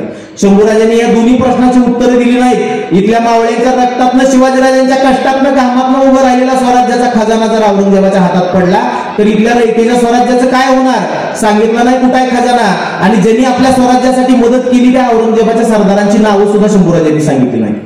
म्हणून 11 मार्च 1689 तारखेनुसार, आणि आजची मृत्युंजय अमावस्या म्हणजे फाल्गुन अमावस्या, पाडव्याच्या आदल्या दिवशी, गुढीपाडव्याच्या, शंभूराजांना हालहाल करून मारलं. अंगावरची चामडी सोडली, त्याच्यावर मिठाचं गरम पाणी टाकलं, डोळे काढले, जीभ कापली, कानात तापवून शिसं ओतलं, आणि अत्यंत निर्दयीपणे आपल्याला संतोष देशमुखांच्या हत्येचे फोटो सोशल मीडियामध्ये बघून अनेकांच्या डोळ्यात पाणी आलं. मला सांगा, त्या काळात शंभूराजांचे हाल झाले, रयतेला किती त्या काळात दहशत बसली असेल रयतेच्या मनात, आणि त्या काळात काय शंभूराजांनी यातना सहन केले असतील याची आपण कल्पना करू शकतो. हसत हसत स्वराज्यासाठी बलिदान दिलं शंभूराजांनी. आता इथून पुढे सुरू होतो मराठ्यांचा स्वातंत्र्य संग्राम. राजा इतक्या निर्दयीपणे मारला गेलेला आहे, आणि हाच राजा ज्यावेळेस स्वराज्याचा छत्रपती मारला गेला त्यावेळेस जुल्फिकार खान नावाचा औरंगजेबाचा सरदार त्यानं रायगडावर जाऊन वेढा घातलाय, आणि राजघराण्यातले सगळे लोक रायगडावरती अडकले. राजाराम महाराज, ताराराणी, येसुबाई राणी साहेब, शंभूराजांच्या पत्नी आणि शंभूराजांचे चिरंजीव बाल शाहूराजे 7 वर्षाचे वय आहे, सगळे राजघराण्यातले व्यक्ती रायगडावरती अडकले. जुल्फिकार खानाचा वेढा पडला, आणि त्यावेळेस येसुबाई राणी साहेबांनी सांगितलं, आम्ही रायगड लढवतो, आपण मागच्या दरवाजानं, वाघ दरवाजानं निघून जाऊ. राजाराम राजे म्हणाले, तुम्ही कसा किल्ला लढवणार? येसुबाई म्हणतायत, सगळे राजघराण्यातली लोक एका ठिकाणी राहणं धोक्याचं आहे, आपण बाहेर पडा आणि स्वराज्याचा लढा जिवंत ठेवला पाहिजे, आम्ही किल्ला लढवतो. आणि राजाराम राजे आणि ताराराणी त्या रायगडाच्या वेढ्यातून बाहेर पडले, प्रतापगडावरती आले. प्रतापगडावरती राजाराम राजे गेले, ती बातमी ऐकली, मोगलांचं काही सैन्य रायगडाला वेढा घालून बसलेलं ते प्रतापगडाच्या पायथ्याला आलं. आपल्यापैकी अनेकांनी त्या प्रतापगडाच्या पायथ्याला कोयना नदी वाहते त्या आपण थांबलो होतो, तिथं पूल महाराजांनी बांधलेला आहे. पारसोंड नावाचं गाव आहे तिथं.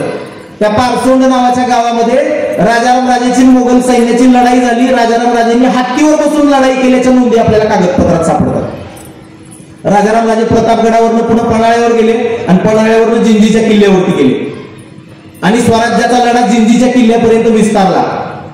राजाराम राजे जिंजीला गेलेत म्हणल्यावरती औरंगजेबाचं सैन्य जिंजीपर्यंत गेलं, आणि त्याच्या सैन्याची विभागणी झाली. नोव्हेंबर 1689 रायगड किल्ला पडला, म्हणजे मोगलांच्या ताब्यात गेला, आणि येसुबाई राणी साहेब आणि शाहू महाराजांना कैद झाली. आणि मग मात्र मराठ्यांच्या मध्ये प्रचंड दहशत, सैन्यामध्ये प्रचंड भीतीचं वातावरण.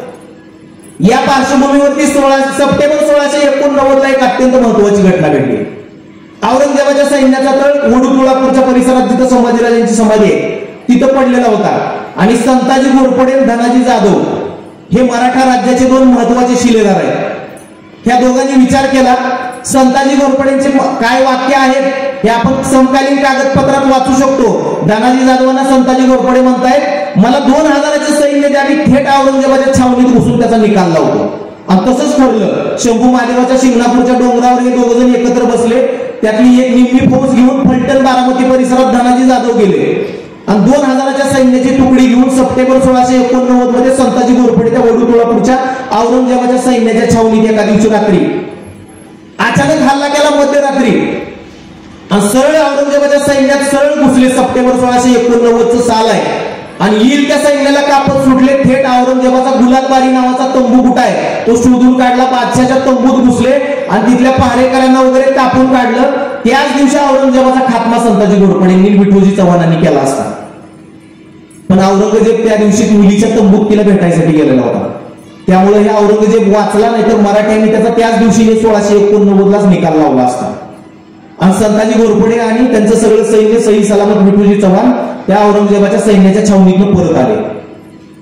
राजा इतका हालहाल करून मारला म्हणल्यावर रयतेच्या मनात किती भीती असेल विचार करा. सप्टेंबर 1689ला संताजी घोरपडे विठोजी चव्हाण बादशाच्या सैन्याच्या छावणीत घुसतायत आणि त्याच्या सैन्याची कत्तल करून माघारी येत आहेत. म्हणजे रयतेच्या मनाला उभारी देणारी घटना आहे. आपण सुद्धा औरंगजेबाचा मुकाबला करू शकतो. आपण सुद्धा औरंगजेबासोबत लढू शकतो. हा विश्वास या संताजी घोरपडेंच्या कामगिरीने मिळाला आणि तिथून पुढे औरंगजेबासोबत लढायला स्वराज्यातली रयत सज्ज झाली. अहो राजा नाही, राजा जिंजीला गेलेला आहे. राजधानी ताब्यात नाही. ज्या दगडावर बसेल ते राजाचं सिंहासन आहे. लढायचं कोण आणि लढायचं कोणाच्या नेतृत्वाखाली? अशा काळात मराठे लढत होते आणि एके दिवशी संताजी घोरपडेंनी मोगल सैन्यात हुल उठवली. सुरतेवर संताजी स्वारी करणार. आता संताजी घोरपडे धनाजी जाधवांचा इतिहास इतका पराक्रमाचा इतिहास आहे. या दोन सेनानींनी मोगल सैन्याच्या नाकात दम केलेला होता. अक्षरशः मोगल कागदपत्रांमध्ये आपल्याला वाचायला मिळतंय मोगलांचे घोडे पाणी पीत नसत ना त्यावेळेस मोगल सैन्य विचारत होतं काय झालं पाण्यात काय संताजी धनाजी दिसतायत का? इतकी दहशत संताजीची आणि धनाजीची मोगल सैन्याला त्या काळात बसलेली होती. एके दिवशी संताजी घोरपडेंनी हुल उठवली. सुरतेवर स्वारी करणार. औरंगजेबाने सुरतेच्या बंदोबस्तासाठी आपलं सगळं सैन्य तिकडे पाठवलं. कारण 2 वेळा महाराजांनी सुरत बेसुरत केली होती आणि सुरत हे त्याच्या आवडीचं शहर होतं. तसं बरानपूर होतं तसं सगळ्या सुरतेत बंदोबस्त लागला आणि संताजी घोरपडे गेले नंदुरबारवर चालून. आडमुठेपणा करून युद्धामध्ये यशस्वी होता येत नाही. सुरतेवर जातोय सांगितलं नंदुरबारवर चालून गेले आणि त्या नंदुरबारवर तिथे गेल्यानंतर तिथे इखलास खान नावाचा मोगलांचा सरदार होता. त्या इखलास खानानं तिथल्या किल्ल्याचे दरवाजे वगैरे लावून घेतले. तिथल्या सगळ्या शहराच्या भोवती तटबंदी होती ते दरवाजे लावून घेतले आणि त्या किल्ल्यातल्या लोकांनी सांगितलं इखलास तू एवढा पराक्रमी मराठ्यांना घाबरतो जा की का लढ. ती पण फुगलं आणि बाहेर आलं. मराठ्यांनी एका झापडीत तर त्याचा एका तासाभरात त्याच्या सैन्याचा पराभव केला. संताजीने पकडला त्याला. इखलास खान म्हणायला लागला सोडा मला. संताजी घोरपडे म्हणजे सोडतो की 3 लाख रुपये ती सोडतो. तुझा जीव घेण्यात काही इंटरेस्ट नाही. सैन्य पैशावरती चालतं. सैन्य चालवायचंय. छत्रपती तिकडे जिंजीला आहे. कसा लढा चालवायचा? पैसे पाहिजेत ना. सैन्याला जगायला पैसे लागतात. त्याचा पगार वेळेवर दिला पाहिजे आणि पैसे आणायचे कुठून? सगळा मुलूक इथल्या मोगलांनी बेचिराग करून टाकलेला होता. संताजी घोरपडे इखलास खानाला म्हणाले 3 लाख रुपये ते सोडून देतो. ते म्हणला पैसेच नाहीत काय करायचं करा. आता तिथं थांबता येत नव्हतं मराठ्यांना. तिकडे दक्षिणेत जायचं होतं कारण राजाराम राजेंच्या तिकडे जिंजीच्या किल्ल्याला जुल्फिकार खानाचा वेढा पडल्याची बातमी संताजी घोरपडेंच्या कानावर आलेली होती. त्यांनाही घाईच होती. इखलास खानाला वाटलं हे काय करतात काय करायचं आता ह्याचे पैसे नाही म्हणतोय हा. बरं थांबायचं किती वेळ इथं? तिकडे जायचंय. राजाच्या सुरक्षेसाठी जुल्फिकार खानाचा वेढा तोडला पाहिजे. राजाच्या जीवावर बेतणारी गोष्ट आहे. संताजी घोरपडे म्हणले घ्या याला पण सोबत उचला. जाऊ म्हणले घेऊन याला. घेऊन जाऊ म्हणल्यावर ते घाबरलं जरा. म्हणलं थांबा मला सोडा मी किल्ल्यात जातो तुम्हाला पैसे देतो आम्ही. कसली डेअरिंग. संताजीने सोडून दिला त्याला. जा म्हणले आण पैसे. तो आत गेला. आत गेल्यानंतर त्यानं तिथल्या लोकांना सांगितलं पैसे मागतोय संताजी द्या. व्यापाऱ्यांनी त्याला काही पैसे दिले नाही. ती पुन्हा थोडं सैन्य घेऊन बाहेर आलं. पुन्हा लढाई झाली. पुन्हा पकडलं. पैसे तो म्हणला मी नावं देतो व्यापाऱ्यांची. त्यानं लिस्टच काढून दिली. मला ह्याच्याकडे एवढे पैसे त्याच्याकडे तेवढे त्याच्याकडे तेवढे जा घ्या. मराठे घुसले. सगळ्या व्यापाऱ्यांकडून पैसे गोळा केले. मागत होते 3 लाख. 9 लाख मिळाले मराठ्यांना तात्या. 9 लाख रुपये घेऊन मराठे बाहेर आले. ही इखलास खान बिना आगाऊच होतं. म्हणला तुम्हाला किती पाहिजे होती? 3 लाख. तुम्ही पण घ्या मला पण द्या. ही अशी मोगलांच्या सैन्याची मानसिकता होती. 9 लाख रुपये तिथल्या त्या नंदुरबारच्या स्वारीवरून मराठ्यांना मिळाले आणि संताजी घोरपडे राजाराम राजांना तिथं प्रोटेक्शन देण्यासाठी त्यांना तिथं आश्रय त्यांच्या संरक्षणासाठी ते कर्नाटकामध्ये निघाले. कर्नाटकातनं तिकडे जिंजीला जायचं होतं. औरंगजेब त्यावेळेस कर्नाटकात गलगली नावाचं एक ठिकाण आहे, तिथं औरंगजेब होता आणि त्याला बातमी कळली संताजी घोरपडे जुल्फिकार खानाच्या वेड्यावर हल्ला करायला निघाले.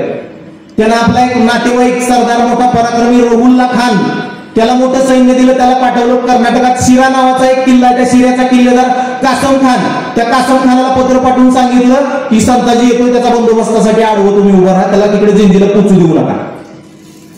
आता मी जी तुम्हाला लढाई सांगणार आहे ना, जगाच्या इतिहासात औरंगजेबाच्या सैन्याचा इतका मोठा अपमान कुणी केला नसेल आणि एवढा मोठा पराभव कुणी केला नसेल जो संताजी घोरपडेंनी केलेला आहे. संताजी घोरपडे येत आहेत हे कासम खानाला कळलं. रहुल्ला खान येऊन रस्त्यात थांबला. आता रहुल्ला खान म्हणजे बादशाचा नातेवाईक. आता बादशाचा नातेवाईक म्हणजे साहेबाच्या नातेवाईकाच्या पुढे पुढे करायची सवय आज पण आपल्यातल्या लोकांना असते ना. मग आता बादशाचा नातेवाईक येतो म्हणल्यावर त्याच्यासाठी पार्टी करायला पाहिजे. मग त्यासाठी चांगलं चांगलं सामान बाहेर काढलं सगळं. कासम खानानं भली मोठी जंगी पार्टी ठेवली आणि त्या दिवशी संताजी घोरपडे तिथं एक 10 कोसावरती पोहोचल्याची बातमी कासम खानाला लागली. संताजींकडे 13,000ची फौज होती फक्त. 13,000चं सैन्य, ह्यांच्याकडे प्रचंड मोठी फौज आहे. रहुल्ला खानाची फौज, कासम खानाची फौज आहे आणि हे रात्री मस्त मेजवानी जोडतायत आणि त्यातला निम्म्यापेक्षा जास्त भाग पेशखाना ज्याला म्हणतात की आजचा मुक्काम इथला, उद्याचा मुक्काम पुढे आहे, तर उद्याच्या मुक्कामावर माणसं पाठवण्यासाठी आदल्या दिवशी तिकडे तयारी केली जाते. सगळं सामान सुमान तिथे येऊन तंबू लावले जातात, व्यवस्थित केले जातात. संताजीला 10 कोसावरती गेल्यानंतर बातमी कळली कासम खान आणि रहुल्ला खान आपल्याला अडवायला थांबलेत. संताजींनी आपल्या सैन्याच्या 3 तुकड्या केल्या, एक 5,000ची, दुसरी 5,000ची, एक 3,000ची. एका 5,000च्या सैन्याच्या तुकडीला काम दिलं, तू इकडून जायचं आणि तिकडे जाऊन थांबायचं. दुसऱ्या 5,000च्या तुकडीला सांगितलं तू इथंच थांबायचं. स्वतः 3,000च्या सैन्याची तुकडी घेऊन संताजी घोरपडे त्या कासम खानाच्या तळाच्या दिशेने निघाले. कासम खानाला पहाटे पहाटे बातमी कळली संताजी घोरपडे 1.5 कोसावर येऊन थांबले. सैनिकी त्या गुप्तहेरांनी सांगितलं 3,000. कसला आनंद कासम खानाला. 3,000च्या अवघ्या सैन्यानिशी संताजी सापडलाय. ह्या संताजीनं बादशाच्या नाकात दम केलेला आहे. आपण एकटंच जाऊ आणि या संताजीला मारू, संताजीचा पराभव करू. रहुल्ला खानाला नेलं तर त्याला पण निंबू क्रेडिट द्यावं लागलं. मी पहाटच उठलं, आपलं सगळं सैन्य घेतलं आणि संताजी घोरपडेच्या दिशेने निघालं. पहाटे पहाटे हे संताजी घोरपडे आणि कासम खानाची सैन्य समोरासमोर आलं. लढाई सुरू झाली. लढाईमध्ये थोडा वेळ लढाई झाली आणि संताजींनी पराभव झाल्यासारखं दाखवलं, मागे वळून लागले पळायला. संताजी घोरपडे पळतायत म्हणल्यावर कासम खानाला कसला जोश. आज संताजी पळवून लावला, पिछा करू म्हणला आपलं सगळं सैन्य घेऊन कासम खान संताजी घोरपडेच्या मागं. संताजी घोरपडे पुढं, कासम खान आणि हे सगळे मोगल मागं. संताजी पुढं, कासम खान मागं. आपले तिथं 10 कोसावर फ्रेश 5,000 बसलेले होते. संताजी घोरपडे तिथं पोहोचल्याने सांगितलं की हा यांना रिंगणात. ही पळून पळून दमली होती 10 कोस आणि तिथले फ्रेश 5,000 मराठे उठले. लढाई झाली. आता कासम खान पळायला लागला, मराठे मागं. कासम खान पुढे, मराठे मागं. इकडं पहाटे पहाटे या रहुल्ला खानाला जाग आली. अहो कासम खान कुठं आहे? कासम खान लढाई गेला. बादशाहनं तर आपल्याला लढायला पाठवलं, कासम खान गेला आणि एकटाच क्रेडिट घेईल. उठा उठा म्हणला, आपल्या सगळ्या सैन्याचा तळ त्यानं उठवला. ती पण आलं माघारी. ती पण संताजी घोरपडेच्या सैन्याच्या दिशेनं. त्याला रस्त्यात कासम खान भेटला. कुठं निघाला म्हणला? काय नाही, संताजीवर हल्ला केला होता म्हणला. फ्रेश तुकडी मागे लागली तिच्या. आता इकडे कुठे येतो पळचल. ही दोघं मिळून पळायला लागली. तोपर्यंत तिकडे 5,000 मराठी पाठवले होते. त्यांनी त्यांच्या सैन्याचा सगळा तळ लुटला. मोगल दरबारातल्या इतिहासकारांनी वर्णन केलेलं आहे, सुतळीचा तोडा सुद्धा ठेवला नाही मराठ्यांनी. 5,000 जे तिकडे पाठवलेले होते ना, सगळं गेलं. ती माघारी जिथं रात्री झोपली होती तिथं आली, छावणी दिसला, तंबू नाही, सुतळीचा तोडा सुद्धा नाही, सगळंच गायब आहे. मागं पळावतो संताजी पाठीवर आहे. इथं काय किल्ल्याच्या दिशेनं जावं, कुठं जावं? तिथं एक जवळ दोड्डेरी नावाची गडी होती. दोड्डेरी नावाचा छोटा गडीवरचा किल्ला, चलकेरी दोड्डेरी म्हणून तिथं चित्रदुर्ग नावाचा कर्नाटकात जिल्हा आहे. त्या दोड्डेरीच्या गडीच्या दिशेने हे सगळे निघाले. आता कुठेतरी आश्रय घेतला पाहिजे. संताजी खवळलाय, त्याला आपण पळवलंय. आता फ्रेश सैन्य येऊन पाठीवर आहे म्हणल्यावर आता संताजी काय सुट्टी देतोय. कासम खान, रहुल्ला खान त्या दोड्डेरीच्या किल्ल्याच्या गडीच्या दरवाजात आले. गडीमध्ये 500-1000 माणसं गडीत बसतील, एवढी छोटी गडी आणि ह्यांचं भलं मोठं सैन्य. दरवाजा वाजवला म्हणजे संताजी पाठीवर आहे. आता त्या गडीची रचना अशी होती, बाजूला तलाव होता पाण्याचा आणि तिथं छोटासा गडीवरचा किल्ला. किल्ल्यातल्या लोकांना पाणी भरायला त्या तलावात यावं लागायचं बाहेर. गड्यात त्या गडीत पाण्याची सोय नव्हती. आणि 1500 लोक आत बसतील एवढी तिथं जागा. त्यांनी दरवाजा वाजवला, म्हणलं संताजी घोरपडे पाठीवर आहे, दरवाजा उघड. तो किल्लेदार घाबरला, म्हणला तुम्हाला दरवाजा उघडून घेतला तर संताजी माझा किल्ला खुदून काढेल. नाही उघडत म्हणला. जा. कासम खान म्हणला, तुला माहित आहे का आमच्यासोबत कोण आहे? रहुल्ला खान बादशाहचा नातेवाईक. कोण बी असू दे म्हणला, उघडत नाही. जा. आणि ते 2-3 दिवस त्या दरवाजातच तात्या बसून राहिले. तिसऱ्या दिवशी त्यांनी ठरवलं, त्या किल्लेदाराला छोट्या दरवाजा वाजवून सांगितलं, हे बघा आता आम्ही संताजीवर हल्ला करणार आहे. आमचं सगळं तर तिथं संताजीनं आधीच लुटले, पण जवळ जे काय आहे थोडंफार सोनं नाणं तेवढं तरी आत घे. आम्ही लढणारच आहे. आम्ही जर हारलो तर ते संताजीच्या ताब्यात जाईल, त्यापेक्षा तू घे ना आतमध्ये. आणि ते सगळं सामान मौल्यवान आत द्यायच्या निमित्तानं रातचा दरवाजा उघडला आणि हे महत्वाचे मेन सरदार आतमध्ये घुसले, सैन्य बाहेर. सकाळ उठून सैन्य बघतोय तर कासम खान नाही, रहुल्ला खान नाही, महत्वाचे सगळे सरदार गडीत गेले. सैन्यच बिचकलं. सैन्य म्हणायला लागला, आम्हाला आत घेता का? आम्हीच संताजीच्या आधी हल्ला करतो किल्ल्यावर. नाईलाज झाला, त्याने दरवाजा उघडून सगळं सैन्य आत घेतलं. अक्षरशः टेलर तटावर बसून सैन्य होतं, जागा नव्हती उभं राहिला. आता गडीत एवढं राशन होतं कमी, 400-500 लोकांची जेवणाची सोय, हे हजारोनं आत घुसले. 4-5 दिवसात राशन संपलं, उपासमार व्हायला लागली. किल्ल्याच्या त्या इमारती होत्या, इमारतीवर गवताचे झाप टाकलेले होते, ते गवताचे झाप सुद्धा घोड्याने खाऊन टाकले. पुन्हा तर खाफीखानानं वर्णन केलंय, मागचा घोडा पुढच्या घोड्याचं शिरपूट गवत म्हणून चघळायला लागला. इतकी उपासमार किल्ल्यात व्हायला लागली. आणि मराठी तलावाच्या पलीकडे बसले होते 2-3 दिवस आधी. ते हे सगळे आत गेले की तलावाच्या अलीकडे दरवाजातच येऊन बसले. आता मराठ्यांच्याकडे ह्यांचंच मुटलेलं सामान सुमान आहे, तांदूळ ज्वारी जे काय खायचं प्यायचं असेल ते सगळं आहे. गडीमध्ये पाणी सुद्धा नाही. मोगल सैन्यानं उपासमार व्हायला लागल्यावर घोडी आणि उंट कापून खाल्ले. अशा 10-15 दिवस गेले. आणि मग मात्र हाल व्हायला लागल्यावर ते म्हणले, चला जाऊन संताजींना भेटू. 9 लोकांचं शिष्टमंडळ बाहेर आलं भेटायला. हे 9 लोक बाहेर आले आणि संताजींना म्हणले, आमचं चुकलं, आम्हाला माफ करा, तुम्हाला अडवायला नव्हतं पाहिजे, आम्ही धर्मवाट द्या. संताजी घोरपडे म्हणले, ती पण काही तर राहायला आलो का मुक्कामाला, धर्मवाट देतो म्हणला. 3 लाख रुपये द्या. 3 लाख रुपये द्या म्हणल्यावर ते म्हणले, एवढे पैसे असतात का? 3 लाख कुठनं द्यायचे?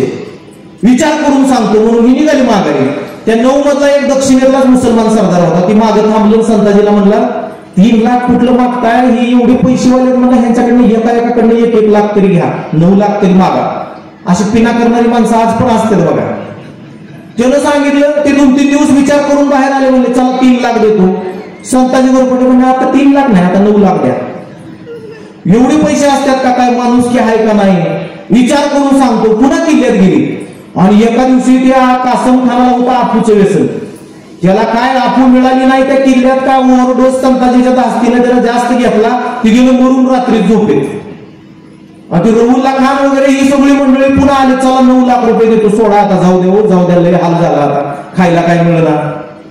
खायला मिळत नव्हतं त्यावेळेस मराठ्यांनी त्या किल्ल्याच्या भोवताली एक नवीनच खेळ सुरू केला. काय? मोगल सैन्यावरनं पैसे टाकायचं, मराठी खालनं पुरचुंडीत बांधून धान्य दोरीनं वर सोडायचं. आणि वर उपाशी सैन्य ज्याच्याकडे पैसे होते ते खालनं धान्य घ्यायचं विकत, ते शिजवायचं खायचं. ज्याच्याकडे काहीच नव्हतं ते गरीब सैन्य मराठी दाखवून खायची खालून. असं उपाशी माणूस 4-5 दिवस, आणि त्याला खाली जर माणसं दाखवून खात असतील, त्याला कसले टेन्शन येत असेल. आणि मग हे पुन्हा 9 जण बाहेर आले, म्हणले 9 लाख देतो, सोडा.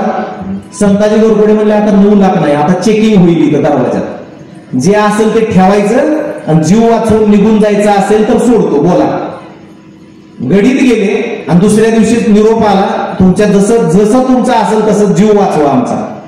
मराठा सैन्यानं मोगल सैन्याची सरदारांची त्या किल्ल्याच्या दरवाजात चेकिंग केली. अक्षरशः एखाद्याला शर्ट मिनिट आवडला, काढून घेतला, उघडी बसवली बाहेर. सगळं सैन्य असं उघडं नागडं बसवलं, त्यांच्याकडचं सगळं काढून घेतलं. आणि त्या उघड्या बसलेल्या सैनिकांना संताजी घोरपडेंनी 5000च्या 500 सैनिकांची तुकडी दिली जवळच्या मोगलांच्या किल्ल्याच्या तळापर्यंत पोहोचवायला. कारण हरलेल्या सैन्याला प्रचंड लोक दगड वगैरे मारायचे रस्त्याला जाताना. आपली लोक, आपलं सैन्य सुद्धा त्या काळामध्ये अनेक वेळा हरलेल्या सैन्यांच्यावर लोक दगड मारायचे, पराभूत झाला तुम्ही म्हणून. त्या लोकांना जवळच्या तळावर पोहोचवायला त्यांनी आपलं 500 लोकांच्या सैन्याची तुकडी दिली. या लुटीमध्ये संताजी घोरपडेंना किती पैसे मिळाले? 65 लाख रुपयाची लूट मिळाली संताजी घोरपडेंना. 3 लाख मागितले दिले असते तर फायद्यात राहिले असते का नाही? बरं 9 लाख तरी मागितले दिले असते तर फायद्यात राहिले असते का नाही? नको तिथं माणसं बचत करायला जातात, मंडईत गेली की लय जोर येतो, मेथीची पिंडी 10ला 2 द्या. त्या शेतकऱ्याच्या कष्टाला काहीच किंमत नाही. तसे हरामखोर स्वस्तात सुटायला बघितले, 65 लाख रुपयाची लूट मराठ्यांना मिळाली. आणि इतका मोठा अपमान मोगलांचा आणि औरंगजेबाच्या सैन्याचा जगाच्या इतिहासात कुणीच केला नाही जो संताजी घोरपडेंनी आणि मराठा सैन्याने त्या काळामध्ये केलेला आहे. ती दोड्डेरीची लढाई अतिशय प्रसिद्ध लढाई आहे. आता त्या गडीचे नामोनिशाण राहिलेले नाहीत, फक्त ढीग पडलेला बघायला मिळतो आपल्याला तिथं. कसे लढत होते मराठे? छत्रपती नाही, छत्रपती जिंजीच्या किल्ल्यात तिथं वेड्यात अडकलेले आणि मराठी अशा द्वेषानं लढत होते. हा विचार शिवाजी महाराजांनी त्यांच्या मनामध्ये पेरलेला होता. मोगल सैन्य आणि मराठा सैन्याच्या लढाईचा फरक काय? तर मोगलांचं सैन्य पगारासाठी लढत होतं आणि मराठ्यांचं सैन्य हे स्वराज्याच्या अस्मितेसाठी लढत होतं. पैशासाठी लढणारी माणसं पूर्णपणे आपलं सर्वस्व देऊ शकत नाहीत, पण ज्यांच्यामध्ये मनामध्ये विचार पटलेला असतो ती माणसं कुठल्याही पद्धतीचा विचार आत्मसात झाल्यानंतर कुठल्याही थराला जाऊन तो विचार वाचवण्यासाठी जीवाची बाजी लावत असतात. आपल्या प्राणपणाने ते लढाई लढत असतात. हे आपल्याला मराठ्यांच्या स्वातंत्र्य संग्रामात बघायला मिळतं. राजाराम महाराज 7-8 वर्ष जिंजीच्या किल्ल्याच्या वेढ्यात अडकले. जुल्फिकार खानाचा वेढा त्या जिंजीच्या किल्ल्याला पडलेला आहे. त्या जिंजीच्या किल्ल्याचे 3 भाग आहेत, 3 टेकडे एकाच किल्ल्यामध्ये आहेत आणि भोवताली तटबंदी आहे. आणि मोगलांच्या सैन्याचा वेढा पडला. तिथं असद खान नावाचा मोगलांचा वजीर पण औरंगजेबाने पाठवलाय. तिथं कामबख्श नावाचा स्वतःचा शहजादा पाठवलाय आणि जुल्फिकार खानाच्या नेतृत्वात वेढा चालू आहे. तिथं त्या जुल्फिकार खानाच्या वेढ्यामध्ये अडकलेले राजाराम महाराज स्वराज्यामध्ये छत्रपती नाही तरी रयत मिळत होती.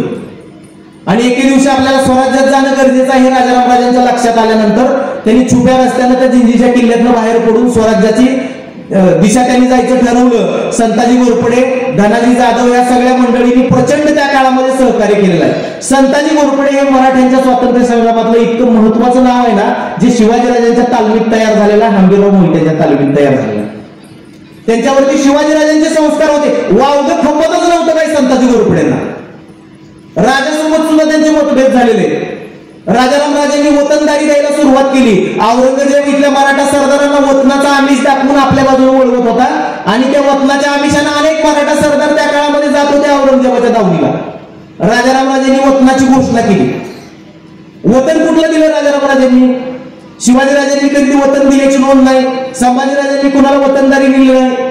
मग राजाराम राजांनी वतन कुठलं दिलं? राजाराम राजांनी सांगितलं मोगलांच्या प्रदेशावर हल्ले करा, मोगलांचा प्रदेश जिंकाल तो माझ्याकडून वतन म्हणून लिहून घ्या. आणि अनेक लोक पुढे आले. आपल्या लोकांना जमिनीचं लय प्रेम. शेजाऱ्याचे बांध बघा कसे असतात.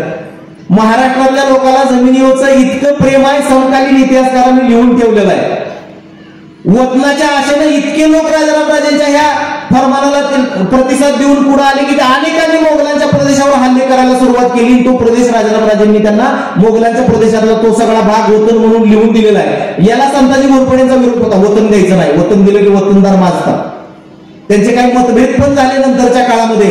पण या सेनानींनी इतका पराक्रम गाजवला की औरंगजेब बादशाह अक्षरशः घाईला आला. त्या काळात 26 वर्ष 8 महिने औरंगजेब महाराष्ट्रात होता. राजधानी सोडून आला होता. 7-8 लाखाची फौज आहे, प्रचंड मोठा खजाना आहे, पण कुठल्याच मोहिमेवर यश मिळत नव्हतं म्हणावं असं. आणि राजाराम महाराज जिंजीवरनं स्वराज्यात आले, पन्हाळ्यावरती आले. पन्हाळ्यात तिथला बंदोबस्त लावला आणि ह्या सगळ्या गोष्टीमध्ये त्यांनी स्वराज्यातल्या लोकांमध्ये, स्वराज्यातल्या सैन्यामध्ये एक वेगळा उत्साह भरण्याचं काम केलं. राजाराम राजांचं योगदान खूप मोठं आहे स्वराज्यामध्ये. त्यांनी प्रतिकूल काळामध्ये स्वराज्य वाचवण्याचं काम केलं. सिंहगडावर गेले आणि अल्पशा आधारानं वयाच्या 30व्या वर्षी राजाराम राजांचं निधन झालं. 30 वर्षाचं आयुष्य. संभाजीराजांना 32 वर्षाचं आयुष्य लाभलं, राजाराम राजांना 30 वर्षाचं, शिवाजी महाराजांना फक्त 50 वर्षाचं आयुष्य लाभलं. आता राजाच राहिला नाही. स्वराज्याचा वारस औरंगजेबाच्या कैदेत आहे. बालशाहू राजे आणि येसुबाई राणीसाहेब औरंगजेबाच्या कैदेत आहे. लढाईचं कुणाच्या नेतृत्वाखाली सैन्यानं.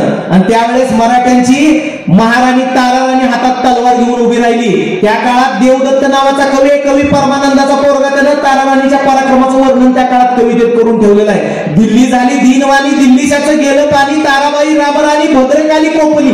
म्हणजे ताराराणीचं नाव ऐकलं की औरंगजेब बादशाह थरथर कापायचा. इतकी दहशत आणि इतका पराक्रम ताराराणींनी त्या काळात गाजवला. राजाराम राजांचं निधन झालं. राजाराम राजांच्या निधनानंतर ताराराणींनी पत्र लिहिलं औरंगजेबाला, हा संघर्ष थांबवूया. औरंगजेब म्हणला अजिबात नाही, सगळं पाहिजे मला.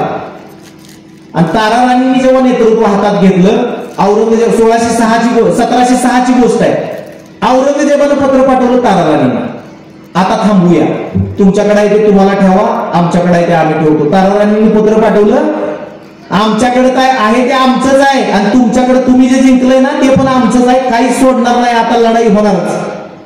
आणि तारा राणींनी हातात तलवार घेतली, इथल्या सैन्याचं नेतृत्व केलं, घोड्यावर बसून इथल्या सैन्याला दिशा दिली, स्वतः युद्धात भाग घेतला, युद्ध रचना केली आणि सैन्याला प्रेरणा देण्याचं काम केलं. तुम्ही विचार करा, आपल्याला मराठा स्त्रियांचं वर्णन मध्ययुगात कसं सांगितलं जातं. आता सुद्धा काही अशी कुटुंब आहेत बघा, आमच्यात पदर पडला तर चालणार नाही, आम्ही 96 कुळी वगैरे वगैरे. शिवाजी महाराज जर म्हणाले असते आम्ही 96 कुळी, आमच्यात पदर पडला तर चालत नाही वगैरे, तर रायगडाला वेढा पडल्यावरती राजघराण्यातल्या स्त्रिया हार्ट अटॅकने त्यांचा जीव गेला असता. स्त्रिया सुद्धा लढू शकतात, स्त्रिया सुद्धा कणखर असतात, खंबीर असतात, त्या सुद्धा नेतृत्व करू शकतात. हा विश्वास शिवाजीराजांनी, संभाजीराजांनी, राजाराम राजांनी इथल्या महिलांच्या मनात सुद्धा निर्माण केला. पती निधनानंतर सती न जाता हे सगळ्यांनी स्वराज्याचं नेतृत्व केलेलं आहे आणि म्हणून स्वराज्य लढत राहिलं. औरंगजेब प्रत्येक किल्ल्याला वेढा घालायचा आणि त्याचं या किल्ल्याच्या भोवती 5-10 हजाराचं सैन्य, त्या किल्ल्याच्या भोवती 5-10 हजाराचं सैन्य, सगळी सेना तारा राणींनी विभागून टाकली. तात्या आपल्या सातारच्या किल्ल्याला औरंगजेबानं स्वतः वेढा घालून बसला होता. तुमच्यापैकी करंजे नाका माहिती असेल अनेकांना, त्या करंजे नाक्यावर औरंगजेबाच्या सैन्याची छावणी पडली होती आणि त्यांना औरंगजेबानं तिथला अजिंक्य तारा किल्ला जिंकायला आपलं सैन्य पाठवलं. किल्ल्यावरनं प्रचंड तोफांचा मारा होत होता, किल्ल्यातलं सैन्य त्यांना जवळच येऊ देत नव्हतं आणि अनेक दिवस वेढा पडलेला होता सातारच्या किल्ल्याला. हा सातारचा किल्ला जिंकण्यासाठी औरंगजेबानं अक्षरशः जंग पछाडलं. एके दिवशी आपल्याला त्या किल्ल्यावर मंगळाई देवीचं मंदिर आहे बघा, त्या मंगळाई देवीच्या मंदिराच्या तिथं अलीकडचा जो बुरुज होता त्याला मंगळाईचा बुरुज म्हटलं जात होतं. त्या मंगळाईच्या बुरुजाखाली मोगल सैन्याने सुरुंग पेरला आणि तो सुरुंग उडवून दिला, त्या मंगळाईचा बुरुज पडला, काही दगड आतमध्ये पडले, दुसरा बुरुज पेरला होता. आणि त्यात मोहिमेचं नेतृत्व करणारा जो मोगल सरदार होता त्याला वाटलं की आता दुसरा आपण स्फोट करायचा, बुरुज पडला की 2000च्या सैन्याचे तुकडे आतमध्ये घुसवायचे, किल्ला जिंकायचा. त्यानं तिथंच खाली दबा धरून 2 खोल्या बांधल्या आणि 2000 आपल्या सैन्य तिथं लपवून ठेवलं, म्हणजे वेळ जायला नको, मराठी यायच्या आत आपण किल्ल्यात घुसायचं. आणि दुसऱ्या सुरुंगाचा त्या तिथल्या स्फोट झाला आणि ते दगड किल्ल्याच्या तटबंदीच्या आत पडायचे, ते बाहेर पडले. मोगलांचं 2000 सैन्य तात्या त्या सगळ्या सुरुंगाच्या उडालेल्या दगडाखाली, स्वतःच सैन्य स्वतःच्या सुरुंगाच्या दगडाखाली गाडलं गेलं मोगलांचं.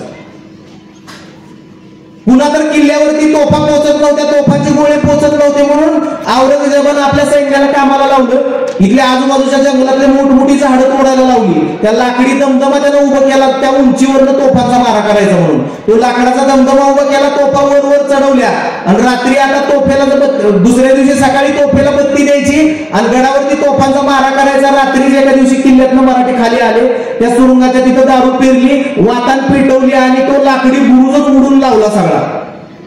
2-4 महिने मोगल सैन्य काम करत होतं तो लाकडाचा दमदमा उभा करायसाठी. मराठी एका दिवशी रात्री आले, तो उडवून लावला.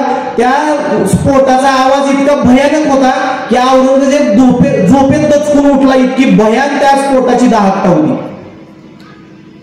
अक्षरशः मराठ्यांनी जेवढा काळ किल्ला लढवता येईल तेवढा काळ किल्ले लढवले आणि गडावरची रसद संपत आली की अक्षरशः मोगलांच्या सरदारांना किल्ले विकून टाकले.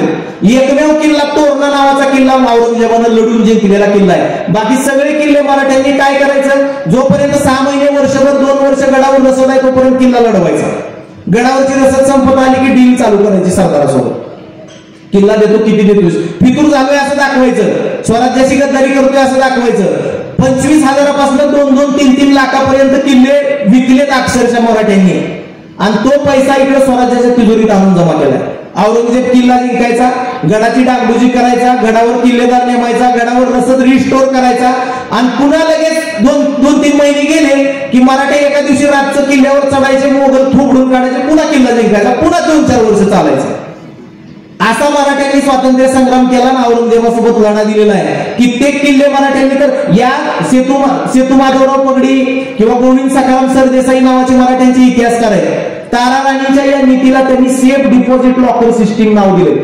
किल्ला काय औरंगजेब तिकडे आग्र्याला थोडाच घेऊन जाणार होता, किल्ला इथंच राहणार आहे ना, म्हणून या काळामध्ये औरंगजेबासोबत किल्ले द्यायचे आणि पुन्हा रसद भरली की पुन्हा किल्ले जिंकून घ्यायचे, ही मराठ्यांनी त्या काळामध्ये नीती राबवली आणि प्रतिकूल काळामध्ये औरंगजेबासोबत लढा दिला. पुरुष छत्रपती नसताना 7 वर्ष ताराराणीच्या नेतृत्वाखाली मराठे लढत होते. स्त्री सुद्धा खंबीर असू शकते, कणखर असू शकते, हे ताराराणींनी आपल्याला दाखवून दिलं. आजच्या स्त्रियांकडे बघितलं की आपल्यालाच प्रश्न पडतो, काय नक्की आपण कुणाचा वारसा सांगतोय? वैभव लक्ष्मीच्या पोथीचं पारायण आणि कसली कसली पारायण आणि कसल्या कसल्या सत्संगामध्ये आपल्या महिला अडकलेल्या आहेत. गेली 4-5 वर्ष आता तुमच्या गावामध्ये व्याख्यानमालेचा खंड होता, पण तुमचं गाव पुरोगामी आहे. सातारा जिल्हा आणि परिसरामध्ये वाईट अवस्था आहे. इतके धर्ममोळ्या आणि इतक्या कर्मकांडामध्ये लोक अडकलेले. आमच्या साताऱ्यात मी जिथं राहतो ना, तिथं बंगल्यासमोर लाल पाण्याच्या बाटले. आपण दाभोळकरांचा सातारा म्हणतो, अंधश्रद्धा निर्मूलन करणाऱ्या दाभोळकरांचा सातारा, पुरोगामी सातारा, छत्रपती शिवाजी महाराजांचा सातारा, राजधानीचं शहर असणारा सातारा म्हणतो. बंगल्यासमोर लाल पाण्याच्या बाटल्या का? कुत्री येत नाहीत म्हणून. कुत्र त्या बाटलीवर येऊन सू करून जातोय, तरी माणसांना कळत नाही. आणि घराचा आता बघा, माणसं बऱ्यापैकी कमवायला लागली, प्रत्येकाचं घर चांगलं झालेलं आहे आणि प्रत्येकाचं घर चांगलं, खिशात पैसे आलेत, माणसांनी घराची बांधकामं काढलेली आहेत आणि घडल्या गेल्याचे माणसाकडे पैसे आले की तसं आता लोकांनी वास्तुशास्त्र नावाचं खूळ काढलंय. घराचं दार कोणत्या दिशेला असावं, घराचं किचन कोणत्या बाजूला असावं, वगैरे वगैरे. आणि मग या सगळ्या वास्तुशास्त्राच्या नावाखाली माणसांना लुबाडलं जातं. घराचं दार कोणत्या दिशेला यापेक्षा घरातल्या माणसांचं मनगट किती कर्तृत्ववान आहे हे महत्वाचं असतं. त्यामुळे ह्या सगळ्या गोष्टी आपण आज आत्मसात करणं गरजेचं आहे. शिवाजीराजेंच्या, संभाजीराजेंच्या, राजाराम राजेंच्या, ताराराणींच्या, शहाजीराजे महाराज साहेबांच्या आणि जिजाऊंच्या चरित्रातून आपण ह्या सगळ्या प्रेरणा घेतल्या पाहिजेत. आज ढाल तलवारीची लढाई होणार नाही, आज कुठल्याही शत्रूचं आक्रमण आपल्यावर होणार नाही. आज आपण लोकशाहीमध्ये जगतोय. मग आजच्या सत्ता काय आहेत, आजच्या गरजा काय आहेत, आजची सत्ता स्थानं काय आहेत? ज्या काळामध्ये मध्ययुगामध्ये किल्ला ताब्यात असायचा, त्यांचा आजूबाजूच्या प्रदेशावर राज्य असायचं. आज किल्ले हे सत्ता स्थानं राहिलेली नाहीत. सातारच्या किल्ल्यावर गेला, सातारचा किल्ला ताब्यात घेतला, आपला तो सगळा वारसा आहे, पण आज ती सत्ता स्थानं आहेत का? नाही. मग आजचे गड कोणते?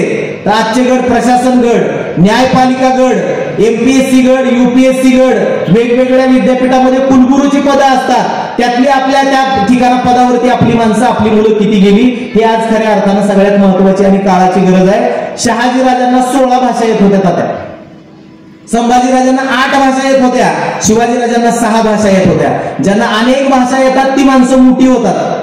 ज्याला एकच भाषा येते त्याला गावाच्या बाहेर लोकांसोबत संवाद साधायला सुद्धा अवघड जातं. त्यामुळे आजच्या मुला मुलींना इंग्रजी भाषेचं महत्व, वेगवेगळ्या क्षेत्रातल्या नवीन संधी उपलब्ध आहेत त्या समजून सांगणं, उत्तम प्रकारचं इंग्रजी त्यांना येणं, ही खऱ्या अर्थानं आजची काळाची गरज आहे. आपल्या मुला मुलींना शिवाजीराजांचा, संभाजीराजांचा, महापुरुषांचा इतिहास सांगताना आपण ह्या सगळ्या गोष्टी सांगितल्या तर ते खऱ्या अर्थाने त्यांचं कार्यकर्तृत्व गाजवू शकतात. MPSCच्या क्षेत्रातून अनेक अधिकारी पदावर गेलेली माणसं आपल्या गावामध्ये आहेत. प्रशासनामध्ये खूप मोठ्या पदावर काम करणाऱ्या लोकांचं गाव म्हणून कुमटे गावाचं नाव लौकिक आहे. उच्च शिक्षित असणारं गाव, पुरोगामी विचारांचं गाव, प्रगतिशील शेती करणाऱ्या लोकांचं गाव म्हणून कुमट्याकडे पाहिलं जातं. पण प्रति सरकारमध्ये इथल्या लोकांनी खूप मोठं योगदान दिलेलं आहे. ब्रिटिशांचं राज्य असताना इथली लोक डगमगली नाहीत. मग लोकशाहीत जगताना आपण कसल्या अंधश्रद्धेच्या नादाला लागून स्वतःचं वाटोळं करून घेतोय याचा विचार प्रत्येकाने केला पाहिजे. मुलगा जसा सक्षम असतो तशीच मुलगी सुद्धा सक्षम असते. हे अनेक क्षेत्रामध्ये महिलांनी आता सिद्ध केलेलं आहे. आपल्या देशाच्या दुसऱ्या राष्ट्रपती द्रौपदी मुर्मू एक महिला राष्ट्रपती होऊ शकते आणि देशाचं नेतृत्व करू शकते. प्रधानमंत्री राज्यकारभार करतात पण तो राष्ट्रपतीच्या नावानं राज्यकारभार केला जातो. हे आपल्या मुला मुलींना समजून सांगणं, शिक्षणाच्या संधी उपलब्ध करून देणं आणि त्यांच्या व्यक्तिमत्वाचा विकास होण्यासाठी त्यांना आपण प्रेरित करणं ही खऱ्या अर्थानं आजच्या काळाची गरज आहे. बोलण्यासारखं इतकं आहे की मी अजून 2 तास बोललो तरी तुम्ही पण उठायचं नाही. पण आपल्याला काही नियम आणि काही कायदे पाळले पाहिजेत. 10 नंतर जाहीर सभेचे नियम आपल्याला पाळले पाहिजेत. 10 नंतर मीही शक्यतो कुठं बोलत नाही आणि त्यामुळे या सगळ्या गोष्टी, आपण लोकशाही मानणारे लोक आहोत. आज समाजामध्ये अनेक गोष्टीच्या नावावर समाजात दंगली घडवण्याचा प्रयत्न केला जातोय. प्रशांत कोरटकर सारखा नालायक माणूस काय इंग्रजीत सावंतांसोबत बोलताना म्हणाला आणि कशा पद्धतीचा जातीवाद अशा लोकांच्या डोक्यात भरलेला आहे आपण बघितलेलं आहे. राहुल सोलापूरकर शिवाजी महाराजांच्या सुरतेच्या स्वारीवरनं असेल किंवा आग्र्याच्या वरून सुटका करत असताना कशा पद्धतीनं विधान करतो हे आपण बघितलेलं आहे. औरंगजेब मराठ्यांनी या मातीत गाडलाय. हा मराठ्यांचा देदीप्यमान इतिहास आहे आणि जोपर्यंत औरंगजेबाची कबर आहे तोपर्यंत मराठ्यांचा पराक्रम जिवंत आहे. 26 वर्ष 8 महिने औरंगजेब महाराष्ट्रात होता, पण त्याला मराठ्यांचं राज्य जिंकता आलं नाही. मराठ्यांनी त्याला याच मातीत गाडला. 20 फेब्रुवारी 1707 ला नगर जवळ एक भिंगार नाका नावाचं गाव आहे. आपल्या जसं पोवई नाका वगैरे आहे ना, तसं नगरला भिंगार नावाचं गाव आहे. त्या भिंगार नाक्यावर औरंगजेबाचं निधन झालं. तिथं जवळपास 27 वर्ष मराठ्यांचं राज्य जिंकायला औरंगजेब इथं आला, पण त्याला मराठ्यांचं राज्य जिंकता आलं नाही. त्याला तिथंच मराठ्यांनी काढलं आणि त्याच्या दोन त्याच्या सैन्याच्या छावणीतल्या 2 पिढ्या महाराष्ट्रात जन्माला आल्या. त्याच्या सरदारांच्या 2 पिढ्या इथं जन्माला आल्या. त्याला सरदाराला मुलं झाली, त्याच्या मुलाला मुलं झाली. त्याची पोरं विचारायची आपलं घर कुठं आहे. त्याला वाटायचं तंबू मध्येच आपलं घर आहे. ती म्हणायचं आपलं घर आग्र्याला आहे. त्यांनी 2 पिढ्यांनी आग्रा बघितला नाही, दिल्ली बघितली नाही. 2 पिढ्यांना इथं राहावं लागलं, पण मराठ्यांचं राज्य त्यांना जिंकता आलं नाही. इतका पराक्रमी आणि देदीप्यमान आपला इतिहास आहे. महापुरुषांच्या विचारांचा जागर करत असताना आजच्या काळातले प्रश्न सोडवण्यासाठी आपण सगळ्यांनी समोर आलं पाहिजे. सगळ्यांनी मिळून जाती धर्मातला सलोखा जपण्यासाठी प्रयत्न केले पाहिजेत. आणि हा बंद पडलेला तुमचा संभाजीराजे स्मृती विचार मंचाचा उपक्रम पुन्हा तुम्ही यावर्षी सुरू केला. आपल्यासोबत या ठिकाणी संवाद साधून मनापासून आनंद वाटला. पुन्हा एकदा तुम्हाला सगळ्यांना, इथल्या बरेच विद्यार्थी या ठिकाणी बसलेले ते बाळांनो, तुम्ही चांगलं शिक्षण घ्या, वेगवेगळ्या क्षेत्रात वेगवेगळ्या पदावरती जा, अधिकारी व्हा. आता बसलेली इथं मोठी माणसं आहेत, त्यांना कलेक्टर होता येईल का? माझ्यासह नाही होता येणार, आपलं वय निघून गेलं. पण कलेक्टरचा बाप, कलेक्टरचा आजोबा होता येईल का? नाही. आपल्या घरातनं एक IAS एक IPS झाला तर आपल्या घराचा, आपल्या कुळीमुळीचा येणाऱ्या 7 पिढ्याचा उद्धार होतो असं म्हटलं जातं. येणाऱ्या 7 पिढ्या सक्षमपणानं उभ्या राहतात. मला या ठिकाणी आवर्जून ज्यांचा उल्लेख केला पाहिजे ते आमचे मित्र टेलर. सगळं गाव त्यांना टेलर म्हणून ओळखतं. सूर्यकांत चव्हाण यांचं शाळेकडे, जिल्हा परिषदेच्या शाळेकडे अत्यंत बारकाईनं लक्ष आहे. ज्योतिराम तात्यांनी मागं गेल्या वर्षी बहुतेक 10-15 हजार रुपयाची पुस्तकं त्या जिल्हा परिषदेच्या शाळेच्या ग्रंथालयाला भेट दिली. अरे कुठल्या तरी सत्संगाला जाऊन देणग्या देण्यापेक्षा ह्या मुलांचं भविष्य ज्या शाळांमधून घडवलं जातं त्या ग्रंथालयाला पुस्तकं देणं ही खऱ्या अर्थानं इथल्या शिक्षणाची नांदी आहे आणि खऱ्या अर्थानं बदलाची सुरुवात आहे. तुम्ही सगळ्यांनी या ठिकाणी आम्हाला बोलावलं, आमचा सन्मान केला, आपल्याशी बोलून खूप छान वाटलं. एवढंच या ठिकाणी व्यक्त करतो भावना माझ्या आणि थांबतो. धन्यवाद. जय जिजाऊ, जय शिवराय, जय शंभूराय.